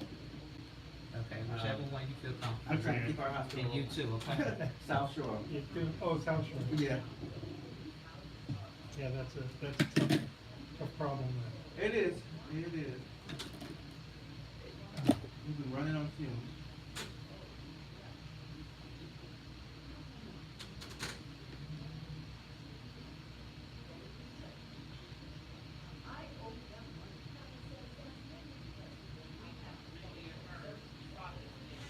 You know what I did 3 times in my career. I was the first guy in Illinois. I put 2 broken hospitals together in one building. So St. Anthony and St. Cabrini, for example, on the Yeah. west side, I was the guy that put those 2 together. St. Anthony is still strong. Michael Reese came to me and they wanted to reach profit. I was CEO of this. Look, these were doctors. They came to me. and I know who it was, the pathologist, the South American guy. Yeah, I know who it was. Yeah, and I was like, nah, you can share the space, but I can't kick county out. Yeah. But it just wouldn't work for me. No, that was, so I was at Reese for like 6 years. I sold it to the guys who spun it down. Those doctors got in charge of Reese, and that's why it went down. They didn't know what they were doing. Yeah, I kind of caught that. Yeah. No, but you ought to look at St. Bernard or Jackson or something, see if we do something combined. Well, you know, Jackson is his own corporation. Yeah, well, no, Got a that's different Dr. world. Friedel. Yeah, yeah. Oh. He ought to be about ready to step aside. I don't know. You know, that hospital is a moneymaker for his family. Yeah. Well, his father started it, now the son has, but the son has got to be 65, 70. So, Maury, I think his name's Maury. Maury Friedel. we had we used to watch this show called Are You Being Served? And it was in England. It was a comedy. And there was old Mr. Grace and young Mr. Grace. And young Mr. Grace was like 85. No, but he ought to be about ready. Yeah, you're right. You gotta take him to lunch. Well, gotta talk to the chairman of the board about it. Well, but in that case, he may be the chairman of. No, I'm thinking of our hospital. Oh, of your hospital. Yeah. Well, that's an Italian guy, right? Who's your chairman? No, he's not Italian. He's Mexican American. What up, Doc? How you feeling, Mike? Good to see you. Good to see you. You all right? All right. Now you know you don't get to stay in, right? Good to see you. Good to see you. How you been, man? Man, working hard. If I can ever help you in any way. Tired. Working hard. What's going on with you, man? Doing your thing. Y'all know y'all gonna have to scoot on over. I'm gonna need you to scoot in. Right here. I'm gonna pull you. Just do me a favor. Scoot over this way. All right. Doc, scoot in this way. All right.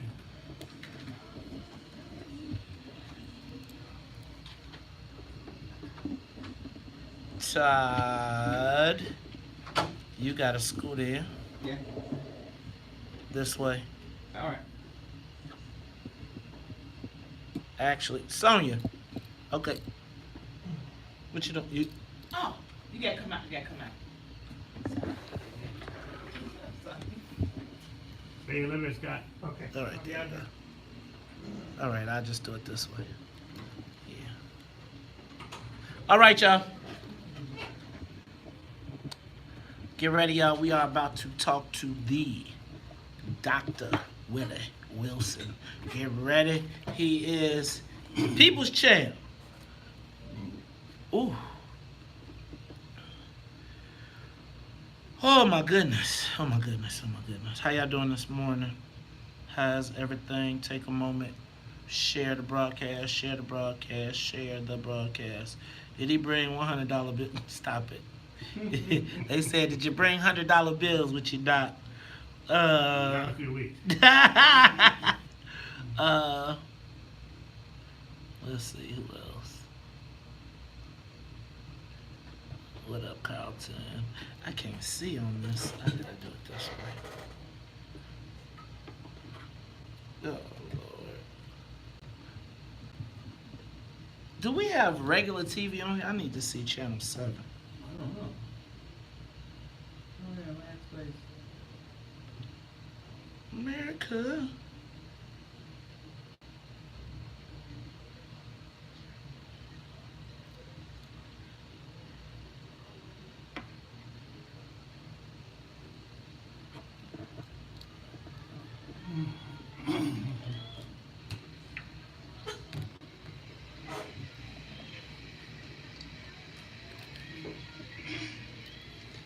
Ready? I'm ready to get.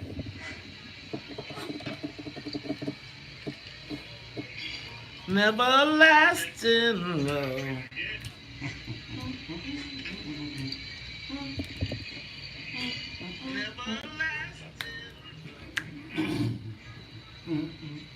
Hey, I think your volume's on.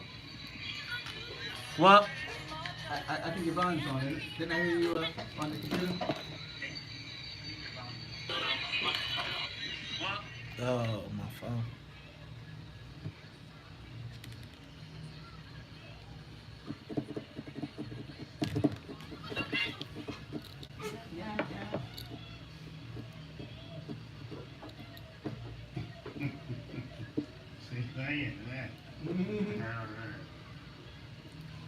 You are tuned in to the Top of Chicago 1690 AM. I'm your host, Maze Jackson. Got my man, Todd Stroger in the building. But y'all, let me tell y'all what. There are very few people in the Chicago that are of this man's stature, this man's standing. There are very few people that are as fearless, as willing to confront the challenges that are facing our community than this man right here. WVON family, can I tell y'all something? There is, we got so much going on in the city of Chicago. And here today to talk to us first about, well, let me talk about it because there's a lot of stuff going on. Now, he's here to talk to us about what's going on with these property taxes and what we can do to keep people in their homes. But I would be remiss if I didn't talk to the brother about what's really going on and what is going on with the black people. And really, right now, I would say that he is our representative at the table. And when I talk about the table, I'm talking about the table of Chicago. The person that is at the table that when this pie is cut up, right? It's a lot of people posturing. It's a lot of people saying what they gonna do and everybody trying to scramble to get back what they had. But there was one person that I can recall in the business space that said, I'm going with Lori. And there is a benefit to being with the winner. I always tell y'all that. I always tell y'all that there is no value in being a loser in politics. Being with the loser, we so oftentimes are happy to just say we was in the fight that we miss the reason for the fight, which is to get a piece of the pie. Mm-hmm. Here, y'all, today, sitting in the studio, it is the Dr. Willie Wilson. Dr. Wilson, welcome back to the WVON Morning Show. How you doing this morning, my brother? I'm doing great. Thank you for having me. You know, I've been trying to get on your show for years. Look on there, you ain't been trying to get on my show. Nobody care about my little show. Now, first of all, Sonya, I told you, Dr. Wilson, you got a open door policy. Now, see, Doc, you had to plug before. But it's like we got this personal open door. You got to do is call and say, Dr. Jackson, you know, when my phone ring is like, Dr. Jackson? I'd be like, Dr. Wilson. I am, and he say, Dr. Jackson, we got to get this thing on the road. We got to move people forward. Dr. Wilson, talk to me. What is going on with the transition, and what is in it for the black people with this new administration? Well, I have my first public with the co-chair, sub-chairs this morning at 9 o'clock. Okay. Right? And I'm going to be addressing them this morning. Now, wait a minute, back up. You met with who again? I'm going to be meeting with all the sub-chair of the economic development team. Okay. They report back to myself. Okay. Now, who is the economic development team? Tell me what that exactly is. Well, it's a transition team to try to set the agenda for the city of Chicago. Okay. As related to contract, job, equality, and parity in the whole city of Chicago. Okay. And I'm the chair of that committee. Okay. And we're going to make sure that all community, right, and I say all community, with equality, job, and contract without leaving out the black and brown community. Okay, now tell me who else is on this committee, because I trust you, but I don't know about, sometimes it's like a lot of times what I'm concerned about is the people that get in these spots really look out for themselves and they don't look out for really the greater good. It'd be like, not them Negroes over there. So talk to me about who's on this committee. Well, actually I'm meeting for the first time with the whole committee today. Okay. All right, because when they made the announcement, I had some things to do out of town, out of the country. Okay. And so now this morning, the first time I'm meeting with all of them. Now we met with all the co-chairs, and we talked last night with all the co-chairs as well. But this morning I'm meeting with everybody. Who's on the team? We don't know yet exactly, but I can tell you this much. Okay. You can be assured that I'm gonna look out for the best interest of the African American community. Okay. And the black and brown, all of it, okay? But all the citizens of Chicago, that's what I'm gonna put that for, because here's where it's going. That committee represents, in terms of my position, economic, doesn't matter whether you're black, white, green, or yellow, doesn't matter, right?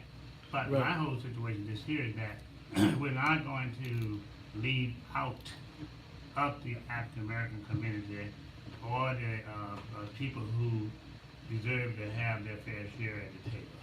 I can say that wholeheartedly, and I think that's the best way of doing it, to be honest with you. Okay. Because in the past, the minority have been left pretty much out of it as related to their fair share. Okay. Well, Doc, I'm going to tell you what. If there's anybody that is going to go to the table, I saw you working on the Fair Contracting Task Force. And I saw your examples. I'm still not sure how this whole thing is going to work out. But let me tell you what. I always say that if we got somebody at the table that we can trust, if it ain't nobody we can hold accountable, we know we ain't got to run from. You ain't running because you are in the community. Now, speaking of in the community, the reason we really got you here today Doc, is tomorrow's the last chance for 45,000 property owners to pay $142 million in delinquent property taxes. Now, we've seen you in the past, right out in front, standing out there helping people. Tell me about this whole property tax system and how it is being used to put our people out of their homes. Well, look here. First of all, we have to work down with the legislature. Okay. Right? Because at first, I believe it was 12 months, and they shortened it to, I believe, 8 months. Okay. Like that. So the people on fixed income, now in a situation they're going to lose their home because they can't pay their particular property taxes. Right? Now, I understand from a real fact that is that 3,000 people they're going to go on sale for less than $1,000 that they owe. 3,000. Okay? Now, people could lose a whole $200,000 house for just a couple $1,000? $1,000 or less. What? Yeah. Mm-hmm. And that I was going to go on sale like till tomorrow, and we're going to probably hold a press conference in the very near future here about the situation. But it got to come from the legislature to take and move it back from 8 months, move it back to 12 months, that the people can have time and budget themselves to pay those property taxes. You know, I think that it shouldn't have been done that way to first get going. Now, why do you think it was done that way? Well, You got lobbyists. You got lobbyists. And be frank with you, got lobbyists here that want to take people home, make a profit, and don't care about the poor people. Now, see that, Doc? See, I be talking about those lobbyists, man. We, I'm gonna have to start. See, Todd. Well, lobbyists have an interest, but the problem probably in this is there's no people who truly have an interest outside of the groups that the lobbyists lobby for. Regular people, like we were talking when Katie was here, the system is very complicated, so regular people don't really have anybody fighting for them because we don't understand the system that well. Right. I always say, one of the things I always thought that I would love to do is be the people's lobbyist. Like you just put in, like collectively, right? Everybody puts in collectively, and then we look at the top issues and then go and deal with those, and then really give a voice at the city, county, and state level to black issues. The challenge is, in my estimation, is that we don't have people there all the time that are watching for black self-interest. So when a bill goes, they're like, whoa, grab that. That one is going to hurt us. And then when it passes through, Dr. Wilson, what happens is the legislators are cool with the lobbyists, and so they just sign off on it. Who cares what a little 8 month? It's only a 2 month difference, and the next thing you know, that people are out their houses. Well, look, when we come back, Doc, we're going to talk about how do we keep people in their houses. Because, you have been so instrumental in making sure that black people not only participate politically, but they get to stay on the land, which is one of the most important parts. We'll talk about it when we come back. That'd be great. Hey, y'all, it is Dr. Willie Wilson in the studio. Your man, Maze Jackson, Todd Stroger. We'll be back. So I got people all who listen to Chicago, brother. Well, you on WVON. I am. You on Look, now let me just say this. Now, Doc, I'm not tripping on you. So here's the thing, right? And this is inside outside game. And this is part of why I'm asking you who else is on the committee, because understanding that if your job is to be the for all people, which we need you at the all people spot so that when it's a tiebreaker, that you can see if there's a reason to have the brother at the chair who is strategic and has to do all people. But then that's why I want to know who's on the team that's on the transition committee. That's the black bulldog. That's the black person that says, gosh dang it, I hear y'all World Chicago and y'all gonna bring, but this is what we gotta get for us. Who fights on that behalf? Well, Who's the black business bulldog? Well, I can tell you what, you're looking at a person here is not going to slip by. Okay. I can take that much. Okay. As a matter of fact, we were going to come from last night. It was brought up heavily last night. I mean, this thing here is going to wait to see what's going to happen. But I can assure you that my sitting on that particular economic piece. I'm moving the mic out your way. Lean more this way. Go that way. Yeah. Okay.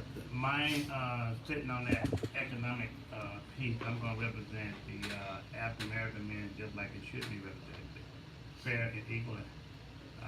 Otherwise than that, what's the use of being on that? You know, So, Doc, how do you balance your having to speak for all people with also knowing that in an environment where everybody is all, but in this all environment, we always get less. How do you move us up in that ranking? well, we, the fair share task force that we wrote, you know, we're gonna introduce that today into the whole thing. Okay. Right, and that's gonna be written into that, because what goes in today and next week, it becomes law when she kick off it on the 20th, that they gotta work with those. Wait a minute, they become law. How does it become? She making you know, it. it becomes part of the process that people go through, you know. So you gotta write it down, you have a roadmap which way everybody's going. Okay. This gonna be part of the roadmap. What's the everybody on policy? the north side and everything else, you know? Got it. Yeah, so those are things that you have to follow, you know? And they're gonna be put in that, and we went into very details on that. Have you talked to her about our economic, have you talked to her about creating new people in the pipeline? Yeah, all the way down to the homeless. Okay. Yeah, because you cannot leave the homeless out, you know? Yeah, but look, some people homeless and they got good education, had a good job, but somehow or another they might hit some time, you know? But we cannot just overlook them, you know? And those people who cannot get a job, you know, we cannot overlook those people either, you know? And so my whole situation is let's make sure that we try to make it fair to everybody. So I must tell you this much, that she certainly has spoke, in my opinion, what is sensitive to the African community as well. All right, I need y'all to stay where y'all at. Pull that mic to you. Beautiful. All right.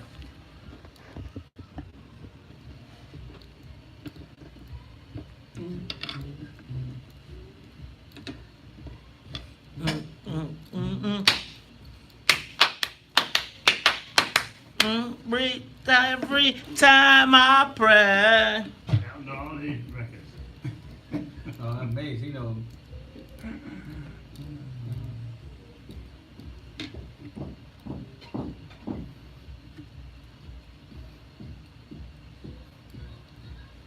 Up on my face, and you brought the sunshine.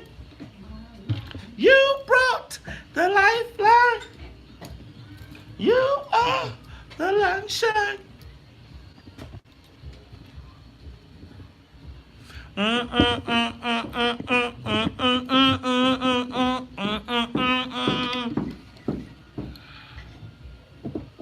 You are tuned in to the Talk of Chicago 1690 AM. I'm your host, Maze Jackson. That person singing in the background is former Cook County Board President Todd Stroger. And Dr. Wilson is supposed to bring some sunshine on the new policies that will be happening in the city. So, Right? see how Sonya does that? See how Sonya does that? All right, y'all. Now, Dr. Wilson, I cannot let you get out of here without talking about these property taxes. So, man, $142 million. Let me check this out. Let me give you some real quick facts. About 19,000 property tax owners may be unaware that there's a tax sale happening. You know why? Because your mail got returned. Nearly 19,000 people owe less than $1,000 in fines. About 1,000 of those homes are owned by our seniors. And can you guess where those seniors are going to come from? I bet I could guess.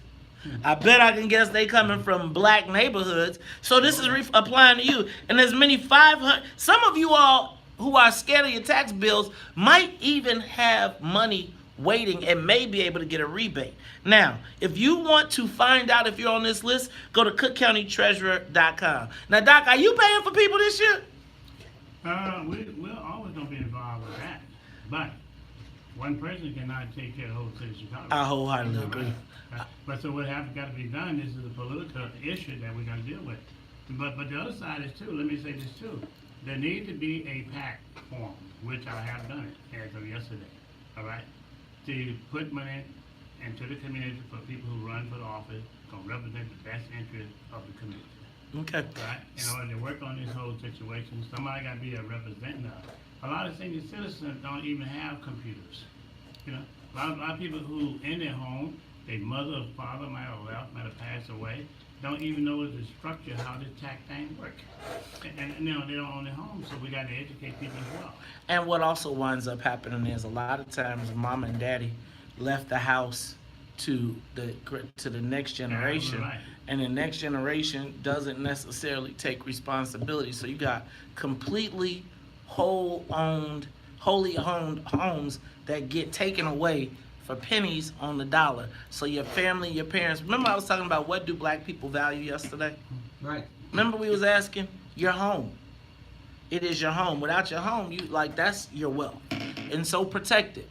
You all go to cookcountytreasurer.com. cookcountytreasurer.com. Our girl Maria Pappas, you know her, she's the one who always wears the jogging suits. Right? She always talking fast. She going a mile a minute. You know what? And she is always going a mile a minute. But I tell you what, when it comes to this property tax thing, she is no joke. Dr. Wilson, okay, well, you mentioned your PAC. Talk to me about it. Well, it's called WW Progressive PAC. Okay. WW Progressive PAC. We started it. The website is up. You can donate to it. We're asking each person that voted for me during the election to commit to $10 a month. We're organizing at least 18 communities, 5,000 people per ward, that we're going to do. I put the first $6,000 in there. I'm going to put more into it as well. We're going to solicit other people's money. It is not just a black thing, it's an everybody thing. Because who got the best interest? Because if the red light camera affect everybody, then we're going there. There's taxes, school affected, we're going to accept your money. All right, now, I don't want anything out of it. I set it up so that most black politician tells me this here, is that we'll run, but look, we don't have enough money to buy support us, so they got to go to outside sources. So I said to myself, why not I start a PAC for the community? Let the community get involved. We got those votes, let's use them for what's right, let the community vote on it. I'll start up, I'll put the money into it, right? And we've done that, right? We're asking, however, put $10 a month. If you don't have $10, put $5 a month, all right? So we can support our politicians without going outside of other sources. All right, now that is tell them how you get it. It's the Progressive PAC, you said? www.progressivepac.com. All right, it is www.progressivepac.com. Dr. Willie Wilson has started a PAC, y'all. The PAC is to elect those people who are going to represent fairly our community. Those people who's in office, those people who's not in office, those people who can come to the community and talk about the things to do that is right, and they won't have to be beholden to outside sources outside of their community. And so we'll take those dollars and we'll deal with it. I'm going to try to raise $1 million in the next 12 months. And how will you deploy those dollars, Dr. Wilson? Well, we're going to take and let people come and interview them and let the community decide. I always believe in fairness. Let the community get involved, let them say who they want, and then we go with 51% and do it that way. Got it. Hey, y'all, that is the Dr. Willie Wilson. Let me tell y'all what, he is the tip of the spear. When I say tip of the spear, that is the guy that is going in and fighting on behalf of the black community. Now, he is the head. Now, he's not the head of the black transition team. He is the head of the Economic Development Committee for the whole entire city, right? So he got to make sure he represents the interest, but also he will not forget black folks. Dr. Wilson, let me tell you, we appreciate everything that you do. We look forward to seeing you, and make sure y'all check him out. Dr. Wilson, we expect to see you back here because we're going to be looking to find out what is going on. Everybody around here blowing kisses and hearts. Also, man, I'm about to go finish checking out y'all know I got my autographed copy of Dr. Wilson's book. Y'all make sure y'all get a copy of that as well. All right, Dr. Wilson, it's such an honor to have you here. Right. We appreciate you, and we'll see you next time. You got a transition committee meeting today? Today. So should we expect to see a press conference today? Or is it low key? It's low key today, but I think you'll see one another week or so. All right, there it is, y'all. Dr. Willie Wilson, champion of the black folks. We'll be back after traffic and news and the weather. Thank you, All right, my brother. We're gonna do it. Just put $10 in my pack, man. Man, I gotta put. I'm trying to put 100 in my own pack. Put $10. I'm trying to put money in the pack we got, man. We trying to get the what's in it for the black people pack cracking. We ours been up. We had a pack for a year now, bro. What you got? Give me a couple million. We trying to put $1 million in. We working. I'm planning on having $1 million in the next 12 months. Yo, there you go. All right, Doc. All right.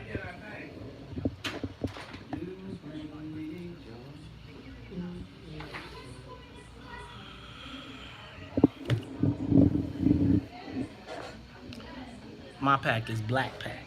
Black. No all nothing. You are the lifeline.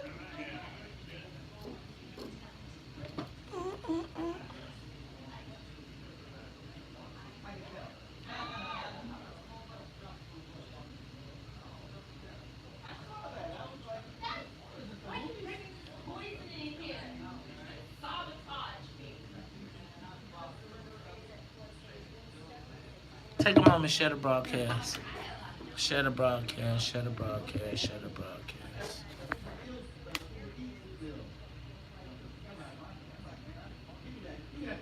Every time I pray, and I'm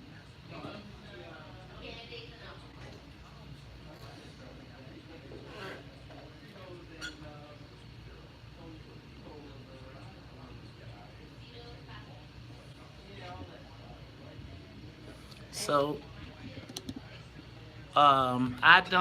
we gotta figure out a way to, again, my concern on these things is how will we be represented? So, if you have to do all,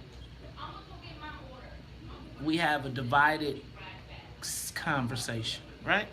So what I would like to see is who is going to be the black bulldog on business that is going to be at the table, like, that does not have to be fair, is not even thinking about being fair, is 100% saying, and you got to push him back and say you can't get it. It's all good. And it's like, you know, everybody, that all happened because we started because we having a fundraiser. But it's all good. It's all good. I'm not tripping on that. It's like, there's plenty of space. Our space is black people.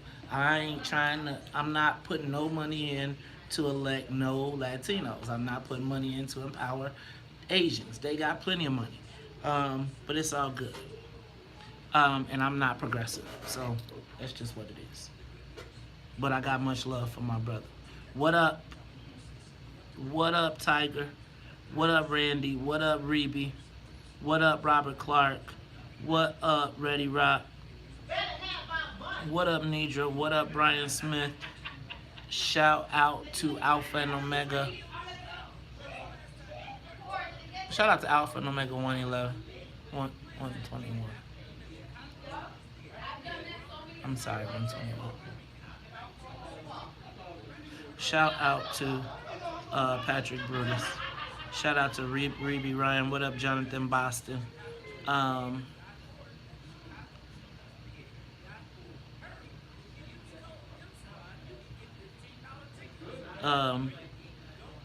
So it's all right. Like, here's the challenge. I guess my issue is that I don't really want to do the, I don't know. So anyway, I'm just telling y'all I'm not interested in no all nothing. I'm not interested in being fair. I'm not interested in trying to advocate for anybody but our own self-interest. And I think that our desire to, like, that progressive is that whole all cause stuff again. And I'm just not for it anymore, all cause. Because we always wind up losing in those deals. I can't think of a time when we teamed up and we didn't come up on the short end of the stick. Now, I understand, man. And it's like, honestly, we probably could, what's in it for the black people could probably have about $10 million in the pack if I would just do what people want me to do, right? If I just wanted to, like, if I wanted to be the tool of lobbyists and of people who needed to get credibility for their issues, we could put in a whole bunch of stuff. Dr. Wilson has his own money and has his own fundraising capabilities. I think that there would be nothing more that anybody would like to do than to stop us from asking what's in it for the black people, period.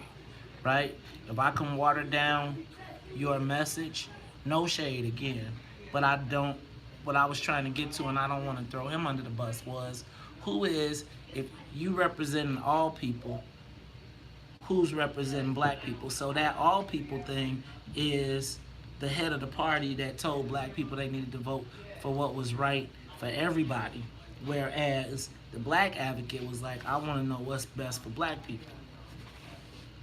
But I'm not.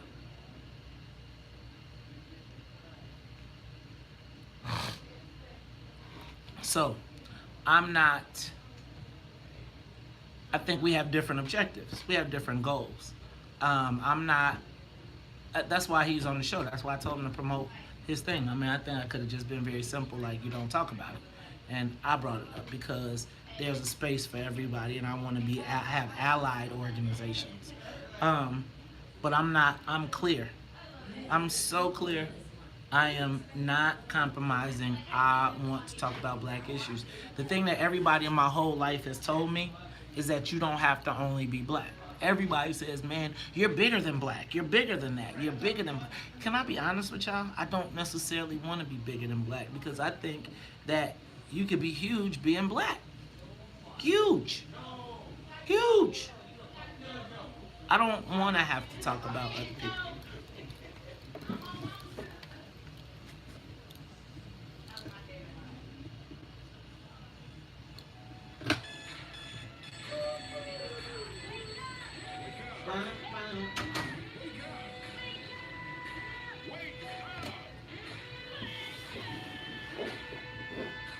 It's a reason why. Yeah.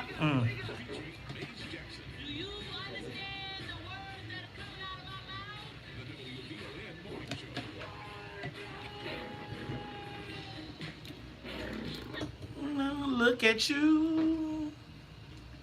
Memories of love. Like yours and before. You'll stay on my mind. Don't look so special. We for each other.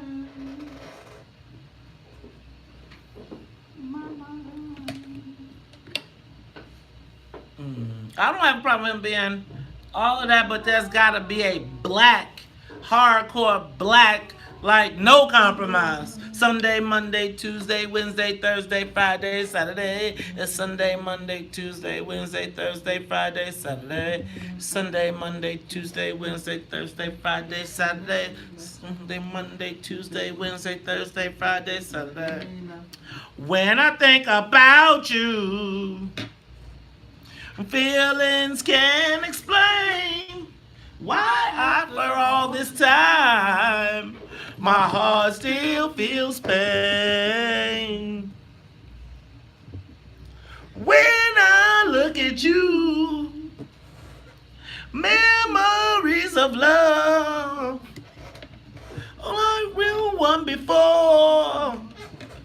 My mind says so feeling special, so special. Made for each other. Mine. For over every question, you will be my Saturday love. You are tuned in to the Talk Chicago 1690 AM. I'm your host, Maze Jackson. Got my co-host, Taj Stroger, in there singing in the background. Got to say what's up to Annette Flournoy in the newsroom, as well as the Wonder Twins. What is it about Sherelle? CD from my Columbia House membership. Do you have from Columbia House? Do you have Columbia House? Were you one of the guys that, Todd, that like me, I had like 20 different names for Columbia House, and I had all of them stacked up, and it was like I would get a package. Because, see, I had to play the game of hit or miss, because if my parents caught the mail, then I wasn't keeping none of them tapes. They was all getting back. I think I was an adult at this point. I had a job. Oh, Columbia House, I think, ruined the credit of a lot of people. A lot of people. Well, Hey, no, a lot of people ruin their own credit by trying to be too sneaky. Hey, man. That's why you had to have. I think. Trying to be shady. I'm gonna tell you what. Columbia House was the originator of identity theft. Because you take that little thing on the back of the newspaper, and you could be Mays Jackson, and you could be Mark Jackson, and you could be John Jackson, and them CDs would just get to coming. But you know what? I digress. Hey, y'all, it is Thursday, and you know what happens at midnight on Thursdays? Somebody turns into a pumpkin. No, at midnight on Thursdays, Todd, check this out. The Uncomfortable Dash Conversations podcast drops with Mays Jackson and Joe Walsh. Drops at 12 o'clock midnight. That sounds like a heavy drop. Not heavy. And let me tell you, you can get it if you go to uncomfortable-conversations.com. You can subscribe to your favorite podcast player, whether it's Google Play, whether it's iTunes, or whether it is Spotify. But on the live line to talk to us about this week's episode, I believe it's episode 9, is my good friend Joe Walsh. Joe, what's up, man? How you feeling this morning? I'm good, my friend. I think Todd Stroger's right. At midnight every Thursday, Maze, you turn into a pumpkin. A pumpkin? Man, I turned into I was going to say a player, but I guess I turned in a player. No, I don't think so. I don't. So, Joe, you know what? We had a great conversation yesterday, but before we even get into that, I want to point you to something that happened that you and I talk about all the time. It happened in Maryland yesterday. Democrats and Republicans teamed up to make history and elect the first black Speaker of the House of Delegates. And it would not have happened had not the Republicans said that they want to be a part of history and joined up with the Black Caucus and elected, and guess who they put down, Joe? They put down a woman LGBT union candidate. All the black boogeymen all in one place. Black people teaming up with Republicans to get power. Joe, what country are we in? I'm telling you what, Maze, this is the way for the future. Maybe they were all listening to a podcast. I'm telling you what, black Americans can exhibit a heck of a lot of power if they, both parties. They can get some stuff done with Republicans. They really can. So, Joe, how do we get more collaborations like that? We always get beat up for having these conversations. They're uncomfortable. And quite frankly, it was that situation put the Democratic Party in one of the most uncomfortable positions they've ever been in. They were in a position where they had black Democrats telling other black Democrats to vote for an LGBT white woman candidate over the black candidates. That is how crazy this has gotten. Hey, wake me up if something like this will ever happen in Chicago. You know what? Somebody proposed this in Springfield, and guess what? They said the Republicans, I heard there was a story maybe 2 years ago, Republicans in Springfield in the height of the Bruce Rauner thing. Bruce Rauner says, if you guys can go find 7 black people, the Republicans say, you find 7 black votes, we'll give you all the Republican votes, and you all can elect your own black Speaker of the House. You know what? Everybody was like, I'm not touching that with a 10-foot pole. 7 out of 20, man. Man, it depends on how old I was at the time. I'd be like, 3 more years till retirement. I'm in. So, Joe, it's the story as old as time. Democrats take advantage of the black vote. Republicans have done a crappy job showing any interest in the black vote. And they're right in the middle of these two parties sits the average black voter. They've got a lot more power than they realize. Man, Joe. And it's like we got to figure it out. Okay, Joe, talk to me. What did we talk about yesterday on Uncomfortable Conversations? What was our great topic? We talked about Joe Biden. We talked about what went down at home with Flossmore. And then you brought up how come all these white people keep shooting white people around the country. Right. What's up with the white guys and their fetish for killing people in schools, man? Let's do that one. Joe, what's up with you guys, man? And it seems like they're adding people to the list. It's like I didn't even know there was a difference between white people and Jewish people, and it seems like these guys are making distinctions that we didn't even know existed. Well, we got the rise, and Todd knows this, a scary rise of white nationalism in this country that needs to be swatted down immediately. There's a rise of anti-Semitism in America and in Europe as well that needs to be addressed. Oh, you know what, Joe? Now, let me ask a question. Do you think that so I would tell you that in our community, some black people would probably have thought that the Tea Party was composed of white nationalists. Why am I confused about that? Oh, because the media sucks. Because the media, when the Tea Party came into, really jumped about 8-9 years ago when I got elected, you had the media pick out a couple of nuts, maybe a couple of racist nuts, and try to paint the whole Tea Party with that. The Tea Party is white, black, brown Americans who are fed up with all this government debt. You got nuts in every movement, right? Come on. Okay, I'll give you that. Now, so does that mean that you kind of like Bill Clinton because the national debt fell under him? You got me on that one. I'm always stumped when somebody brings that up. That's the last time it came down, wasn't it? Yeah. Hey, Joe, we also talked about Joe Biden and his being grandfathered in on the black vote. Yeah. I'm going to tell you, man, I think that Joe Biden is going to be locked in for the black vote all the way through this thing because I said he was Barack Obama's shield. I don't think that's changing this. No, Todd, do you think that black people are going to jump to someone else? I like Joe Biden. See? But it's got nothing to do with Obama. I just kind of like Joe Biden. Even though he told Obama that he was kind of, what did he call him? Clean and articulate. Clean and articulate. He was like for one of those colored guys, right? You're not bad for it. So Joe Biden, I keep on telling you, he's like your uncle, the guy who says something at the barbecue, and you're like, okay, don't take that outside, okay? So Joe, what do you think about a race between Joe Biden and Donald Trump? How does that end? I'll tell you right now, I can tell you, Trump is scared to death of Biden. He sent out, about 600 tweets since Biden's announced. He's scared to death of Biden. I still think, though, Mays, you and I disagree on this. I think Kamala Harris she'd be a real tough nominee, too. We don't even know if she's black yet. We're still trying to figure that out. I hope I'm not starting the black birther movement on Kamala Harris. And then the last one, Joe, we talked about what happened at Homewood Flossmoor. You seem to be stunned by the fact that white kids in this day and age would be wearing blackface. I said that I believe there's a rise. I think it was connected to the rise in nationalism. I can't believe a 19-year-old white kid in the suburbs doesn't now know how abhorrent blackface is. I'm stunned. So Joe, Joe, I'm just checking.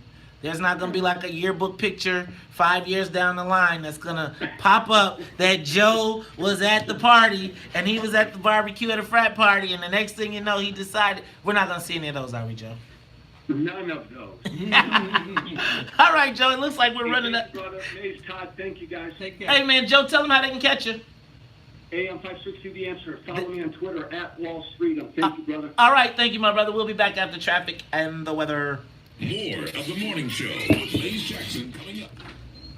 Should I start the Kamala Harris birthday movement? We want to see both. What's that mean? We want to see both of your parents' both birth certificates because we want to know if you're black or not. Oh yeah. I should start the Kamala Harris Blacker movement. The Kamala Harris Blacker movement. Are you really black? Are you black or not? How about that? The Blacker movement. Are you black or not? Yeah, it's hard to run from your record. That's the problem with actually having experience. Now you got a record and people can talk about what you were doing. And, minorities, African Americans, whoever, Asians, they all play to the crowd. And when they're trying to get the vote out of the majority, because, we're not like, the majority in any states or nothing. So yeah, everybody was playing that hard on crime, but I've always said I never really liked state's attorneys. Was she a state's attorney or a U.S. attorney? She's state's attorney. Yeah. She was attorney general. Oh, she was the attorney general. But I guess she talked a lot about criminal issues, which is, in our state, that's not really much of what they do. But, common sense and being tough on crime don't always mix. And, black men have always been the boogeyman. I've always thought that some of these attorneys, once they get these jobs, and they feel like they got to be ultra tough. And it sounds like she was ultra tough. And can she live that down? I see she's trying to, well, what she's trying to do is expand the base. Just like, I guess, she's trying to run the same way she ran when she was in California. Expand the base. She will talk down whatever she said that people didn't like about I guess, African Americans. Then really try to show that I am a light that everyone can see and will be attracted to. I don't know a lot about her. I did read up a little bit when it came down to her father and who he was and who she was. Parks. We'll see. We'll see as it starts moving along. You know, a lot of this has to do with money. How long can you stay in the race, in the primary? Who her backers are. I mean, I would think that in some ways you got Cory Booker on one end and you got her on the other end, the East and the West. Is this going to be like the rat fight? And who was going to get the most support? And there's money in both corners. And then you got Joe Biden, who's probably eating up some of their money as he enters the race. You know, as Joe Biden comes in late, I heard on an interview with some political, that Joe Biden has to raise $100,000 a day to be competitive in the race. That's a lot of money. That's a lot of phone calls. And if he can keep that pace up, that's a lot of money that won't be going to the other people. So, I don't know. Is he the favorite black person? Kennedy was. I guess it.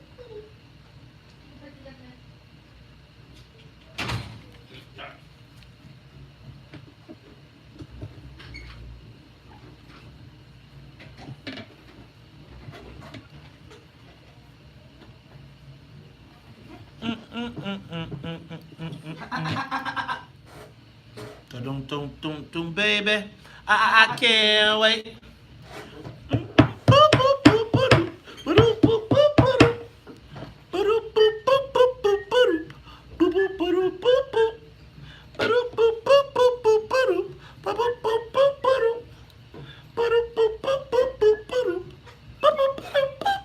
My lover,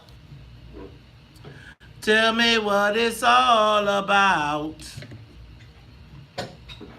Keith Foster, I don't gotta be serious all day long, bro. Like, you don't want to do the show, you don't gotta do the show. But I'm gonna be honest with you. I add humor to what I do. It's for some people, it ain't for all people. And I'm not tripping. But you're welcome to stay. I hope you join us and I hope you enjoy our conversation. But I try to do edutainment. Yeah. Cause I can't wait. Huh? If I couldn't add humor, I wouldn't be here. Right. Right. Don't nobody want to be here mad all damn day. Like, just wake up on the wrong side of the bed. It's like I gotta laugh to stop from crying. Come on now. You are tuned into the Talk Chicago 1690 AM, and I just want to. Todd, you singing, man? You better stop clowning, man. You're not being serious enough. You know what? You better be mad. You clowning. Stop that clowning. I'm a mad black man. From the hours of 10 to 2. You mad from 10 to 2? Yeah. Right, at 9 o'clock you got to get it in. Hey, man, I'm going to tell y'all what. It's the WVON Morning Show, and I want to remind everybody tonight, because tonight, whoa, right, y'all know that from Phil Collins. Black Box Theater at Kennedy King. It is the WVON Heritage Film Series. This is the third film, and it is the surprise breakout hit, The Hate You Give, starring Chicago's own Common. And it is directed by Chicago's own George Tillman. It's a story about a young black girl who her reaction to seeing her friend killed by the police. Now, it's hosted by WVON's own Art Chat Daddy Sims because our Perry Small is under a little bit of weather. So you should come for the screening and stay for the post-show discussion. Admission is $8 or free if you have your WVON movie pass. Go to WVON.com or WVON's Facebook page for advanced tickets. It's brought to you by the Heritage Film Series. The Heritage Film Series is brought to you by, you know what, our friends at ComEd. Hey, Angel! And we had 3, you know what, I can't say it. I know, I can't tell the joke. All right, Melissa, I promise you, I won't tell the joke. Corey, I won't ask anybody how many days consecutive has, you know what, let me stop. And I gotta say what's up to the AIDS Healthcare Foundation. It's your man, Maze Jackson. Todd, I also want to remind everybody a little bit that today, if you are interested, there is a learning experience, if for another reason, today, to go down to the Daily Center at 11 a.m. room 1704, where you can actually watch the legal process William Calloway is going through as he goes for a recount after losing the 5th Ward race by less than 130 votes. Todd, we were also supposed to talk to the Smolletts today. Oh, right, the Smolletts. They canceled on us. Everybody but yes. What's up? Why everybody cancel? You know, I think they must. So this is what I think happened. You shouldn't have mentioned yes. Right. I think this is what happened. I think what happens is people like, oh, I'm about to be on the WVON morning show, and they be like, hold it. Like they excited. They say, hold on. Like when they told this Maya Rockamore Cummings, somebody said, do you know they ask about black stuff? And they're not going to just let you say Democrat. They're going to ask you about being black and Democrat. I mean, did you hear her response? She was offended that I asked. Let me ask y'all a question. It was very well written. It was very well written, but let me ask you a question. Is there ever a time when you have to make a choice between black and Democrat?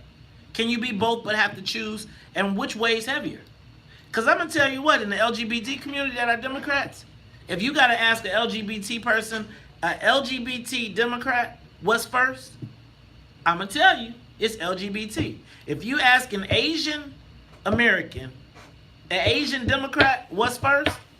Asian. The only people that have been convinced that we should not put our self-interest first, black people. Black people. Yeah. And be crazy, feel crazy about it. So you mean to tell me, I got to go back to this time.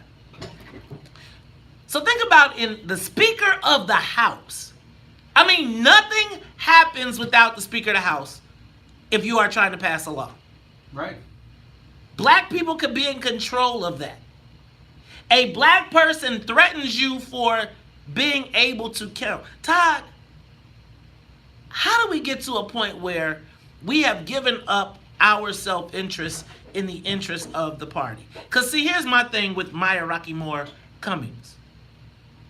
She's the leader of the party, and so she has to deal with a variety of caucuses. Mm-hmm. But the base of her strength is not those caucuses, because if those caucuses could get their own leader in, they would get their leader in. It is because she controls the strongest caucus, which is the black caucus. Why do we black people fear our power?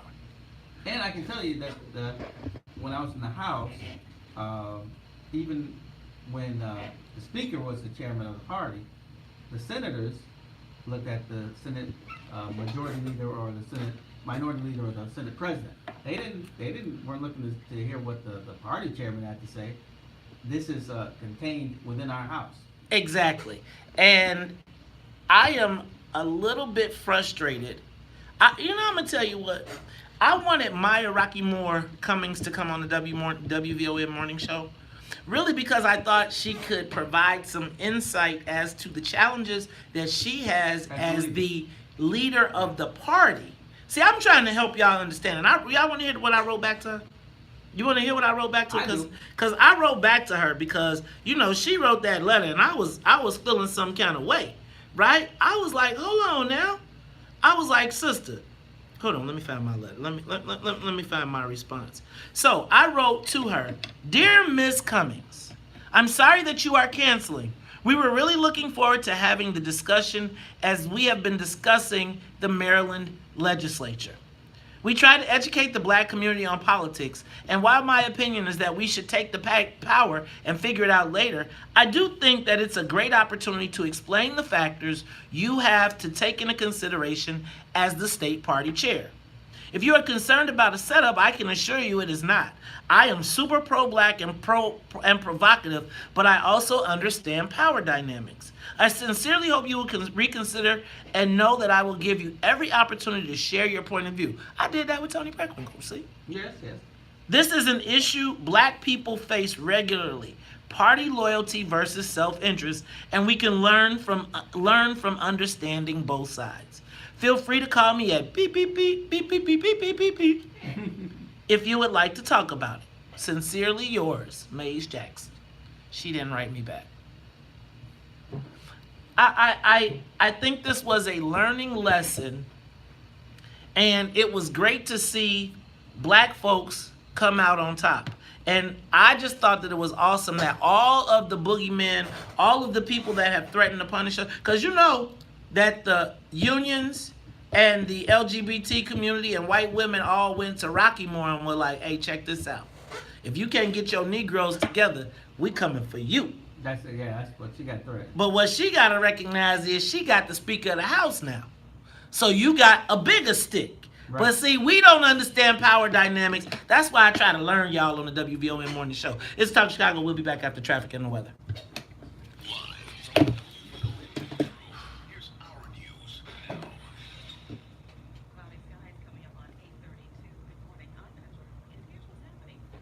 Take a moment to share the broadcast. And so there, my good friend was saying the Republicans said they wanted to be part of history. My good friend says, well, where were they for Barack Obama? Where were they when this and this and this happened? It's like you can't worry about Barack Obama. He over. You got to worry about right now. And if you control the power seat, you still can marginalize them. But you might want to control the power seat. And then what if they say they want to do fair? They want to do everything that would spite those Democrats that black people couldn't get done. Imagine you walk into the door with 40 votes on every issue. That's not something nobody won't talk about. Take a moment, share the broadcast.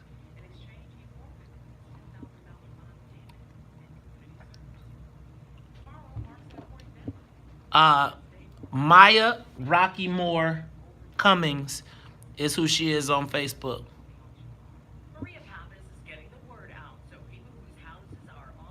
I'm saying that we should tweet her and we should help her understand. Like, black people was watching that. And I think that, here's the problem. I think what happened was when people agreed to do it, it's just like when Jan Schakowsky came on the show. It's just like when Maxine Waters came on the show and thought she could come on the show and just say Democrat, Democrat, Democrat. And when we asked about blacks, she got frustrated and hung up, right? Because, again, they've got us so programmed that we conflate Democrat and black together.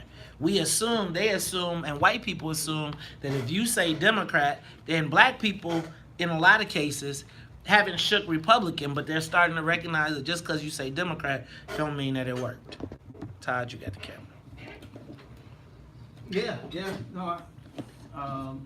Yeah, you're right.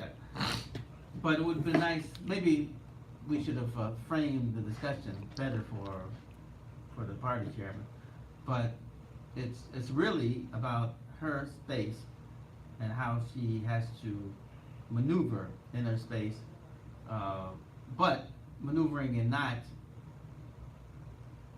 denying her blackness. She just got Tony Preckwinkled. She got Tony Preckwinkled. Think about it.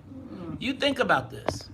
That's a terrible thing. I remember when you could be Todd Stroger. Man, you don't want right, that you don't want to become a verb. Right. Right. She got Tony Preckwinkled. Or wait, an adjective. You don't want to become an adjective. Mm-hmm. And basically, what happened was she had built a coalition with white allies and assumed the black support.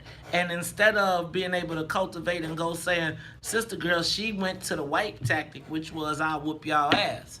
Well, you ain't whooping. Do you realize that the legislature, and one of the things that legislatures know is they can pass laws, So a lot of times they be like, I'll pass a law to change that. That's right. Right? A legislator will, in a quick, fast, and hurry, tell you that I can pass a law to make you illegal. And so sometimes it's not even passing law. Sometimes them introducing a law all of a sudden puts a spotlight on you that you don't want. Exactly. And so now she's in a situation where now she done threatened them, and not just think, she threatened the Speaker of the House. Guess what? Guess what they get? But what was beautiful was, if you paid attention, the white lady who was against her nominated her when she saw she couldn't win. But think about what happens, and then the vote was unanimous, 197-0. See, it's like when you know that you can whoop the ass, and you flex that you can whoop the ass, then guess what? They stand down. Because can I tell you what? Unions ain't successful without black people. LGBT community ain't successful without black people. No Democrat is successful without black people. None. Not one. Not one in Chicago. Not one in those states like that. Because let me tell you, if white people had the opportunity to take the power back, Democrat or Republican, they would take it. So I'm just letting y'all know that there is nowhere that we put our, like, Todd, where do Democrats win where there's no black people, when the black people don't support them? Nowhere. Who is the base of the Democratic Party? Black people. And the only people who don't have a choice and are they black know it. people. I mean, not black. I mean, the white people know. But black people don't know it. That's why they hit y'all with the Barack Obama over the head so hard. But y'all don't want to hear me. Y'all want to sing "We Shall Overcome." See, I be telling y'all stuff, and I'm gonna tell y'all. You know what? I framed it like this, the same way it should be framed, in my estimation, black or Democrat. Right now, that race, that came down to black first or Democrat first. It really did. If you got a black Speaker of the House and the black body that is being controlled, right, says this is what we want to do, and then you interject from outside and say y'all can't do that, like, don't nobody want to be the party the party chair can be made an innocuous title the second that everybody stops ignoring it. So imagine you told the Speaker of the House, I will not give you access to Democratic voter files. How about this? I'm gonna make it illegal to have a political office where yours is. I'm gonna make it illegal man, please. You're right. You know, before Gary LaPel became the party chairman, and Gary LaPel was the Speaker's chief of staff. And when he got there, things started turning. But before him, Cal Sutker had been there, and I can't remember who was before him. But because you can't make no laws. If you are the Democratic Party chair, can't make no laws. So if the Democratic Party chair ain't running the people, guess what? Well.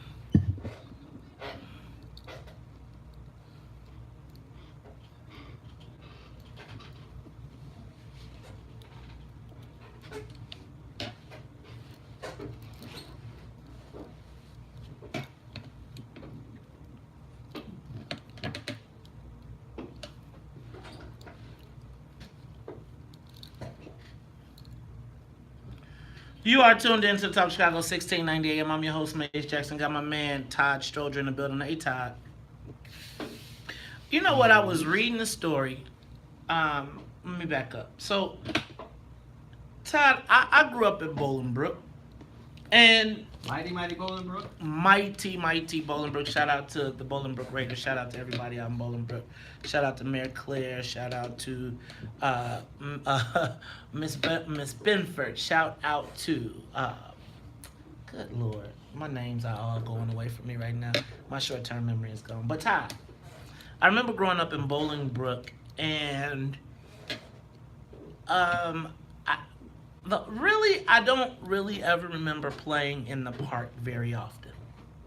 Right? I remember going to the park for baseball games and stuff like that, but the park was not a place that we all went because we all had backyards. Right? Big backyards? Suburban backyards? We had nice backyards, nice front yards, and if you were cool with your friends, you could string the yards together. You could play football across the yards. You know, we would go out and play. Sometimes we go play baseball at different places, but you know, we could go out to. That's where we played baseball at the park. But right. It wasn't until I moved to Chicago that I really started to see the importance of parks. Mm-hmm. Because that was a big thing for Mayor Daley, actually. Because there weren't green space. There wasn't yards for people to play in, etc. And so Todd, it was when I first came back, and you know, people would be like, I remember seeing family reunions in a park, and I'm like, what? Oh my God, you're gonna have your family reunion in the park? Oh my goodness, why don't you have it in the backyard? And then I realized that the park turned out to be people's backyard. Yeah. In a lot of cases. And then as I grew in Chicago, I started to learn to enjoy the park in a lot of cases when I was in the 18th Ward. Now, I did know that there were certain parks don't go to. Yeah, right. And it's just like the rest of the city. You gotta know when to turn, and nope, not that way. You got to know when to hold up, know when to fold up. So I would go to parks, and then I remember when I was in the 18th Ward, the white folks fighting because they wanted a pool in their park. At Hayes Park, and they finally got the pool at Hayes Park. And it was there that I realized that the park, particularly for white folks, because I was really seeing a lot of white folks, was a hub. And even right now, like if you go to Beverly, like they use their parks. They use them up. They be like everything, every activity, but they also control the park director who knows everybody in the neighborhood, who says, come on, use it so that, and it's part of a working part of the community. Well, Todd, you know, I'm going to say that I've really started to enjoy the parks in Chicago. And I'm going to say that the Park District, in my estimation, has done a great job of making our parks relevant. Now, one of my biggest concerns about our parks now is all the white kids, like as we ran away from the parks because as they became, you know, we kind of went away from the parks and the whole community, and as parents brought their... a little dangerous, let me be honest with you. I spent a lot of time at Avalon Park. People brought their kids in the house. Exactly. I used to take my kids to Avalon Park too. And then there was nobody else there. Right. Just us. Because kind of, in a certain way, there was a time when the parks, you stayed away from the parks because you knew the guys. Because you knew the guys might be there, and you know, they might take your Pittsburgh Pirates hat or whatever. But I'm going to say over the last few years, the parks have really started to improve. You know, I think about the West Side Music Festival and that event. I think about what Union Park means on the West. Every big festival, like take away the big park. You think about Hayes, the park over on where they do Chosen Few Jackson. Is that Jackson Park? Yeah, they do Jackson. Jackson Park. Well, they're trying to take that one away. But I think a lot about our parks and how they have become underutilized in some cases by black folks. But you know why I feel like they've become so underutilized, Todd? Why? Pay to play. Pay to play. Well, you know, that's not new though. Let me be honest with you. How old am I? Mm-hmm. So, 25 years ago, like the field house at Avalon Park, they were like, well, you know, the Young Democrats were like, well, we like to find a day and we go play basketball. And they're like, no, there's no days. And all the times were either taken up with either a class through the park or somebody had paid to block off the time for themselves. And what I am now starting to see is in the pay to play, what I've seen happen in our parks is white kids from the north side are starting to super utilize the good parks, and they put their sports leagues in those parks, right? And then on the flip side, what we are doing is we don't put our, like I felt like you used to go to the park and there was everything. You knew it was baseball season, it was basketball season, it was football season, and there was a team for everyone, and it built remember I was talking about community? Yeah. It built a sense of community because everybody played for the park district team. Well, Todd, do you think about this? My class, I want to say, was the last class that played football at Avalon. See, look at that. Well, I was reading reading in today's paper about Mike Kelly, who is the head of the Chicago Park District. He's trying to retain his job. And one of the things he talked about was the competition in the Park District space right now against AAU sports and specialization. And when I was talking about pay to play, that's really where I was going. When I was going pay to play, have we allowed economic barrier, has the advent of things like AAU worked to destroy our community? I'm going to say yes. You are? I am. Now tell me why you say that. I think it was just another part of the, there are no ways for black people to progress in this country unless it's athletics or entertainment, athletics is really just entertainment anyway. And it's, all right, I'm putting all our eggs into the basketball basket or the baseball basket, whatever the basket is, and that's all my son's going to do, or my daughter. And studying is, well, you got to go to school for a certain amount of time, so at least either pass the grades or get the teachers to pass you along. I think it's been a detriment to us. Well, I'm going to tell you, I believe that AAU it's become a $15 billion industry, Todd. Mm-hmm. And do you know, basically, somebody's making that money, I don't know what it is. But parents, and you see these sports parks and all of these things, and I think about every weekend when I have to go somewhere with my kid. I don't even think I consider putting my kid in Park District sports anymore. But I was thinking about that. Is that part of what destroys our community? You know what? We're going to talk about it when we come back. But before we talk about it, before we break, I just want to let you know, physical activity can help you perform daily activities more easily. 150 to 300 minutes of moderate physical activity per week is recommended by the CDC. However, even a few minutes of cooking, walking, or running can be included in your daily accumulated volume. Now, this healthy tip is brought to you by Resurrection University. See what ResU can do for you. Start your career now at Res University. But if you're going to do it, you got to get you some physical activity. When we come back, we will figure out, has pay-to-play destroyed community sports? We'll talk about it when we come back. May is Health Awareness Month. In fact, eating organically grown fruits and vegetables helps to avoid exposure. Todd, you got the camera, man. Now is the best time to tap into your outdoor home. I can't believe this story. I gotta check this out. What? Transgender weightlifter smashes women's world record for. Oh, I think we should do that tomorrow. Should transgender athletes be able to compete in the sport that they identify with? Yeah, that's They said that there's new rules coming out, like that they're gonna now start testing testosterone levels. Yes, they are.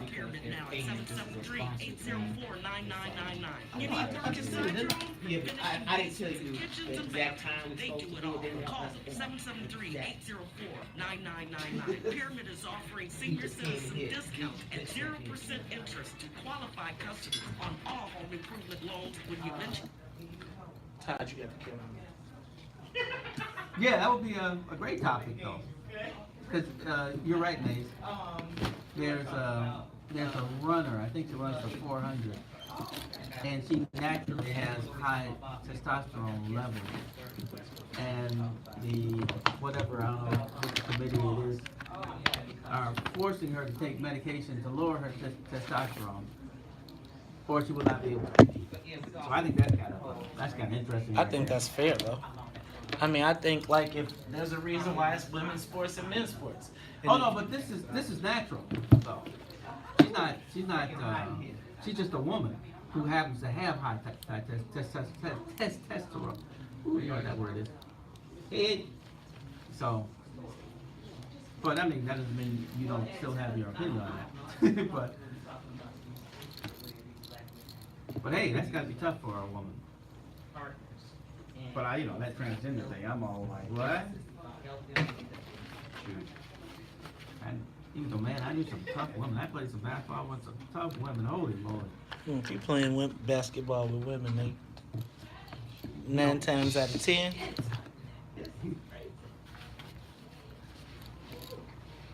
9 times out of 10, they're awfully good. Mm-hmm. I played against some professionals, some people with the sky. But even at college, I played with a girl who was a star at Tulane, but she was more. Brittany Griner went to Tulane, did you? Williams. Oh, I don't know. Yeah, she was physical. She was beating the hell out of me. I was like, holy crap. You ever been dunked on by a woman? No, but there's not that many women who dunk. Have you ever been lit up by a woman? I'm guarding guards. And I'll tell you, women guards are just like men guards. I'm not like a great athlete. I don't jump high or anything like that. They dribble and make a pull-up shot. They can do it. Just like any male.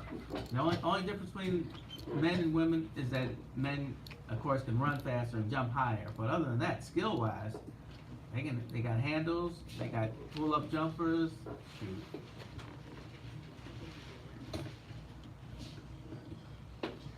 Since I'm the smallest guy, I always guard the woman. To this day, I remember that ABA player hitting that three-pointer. I should have got up on it.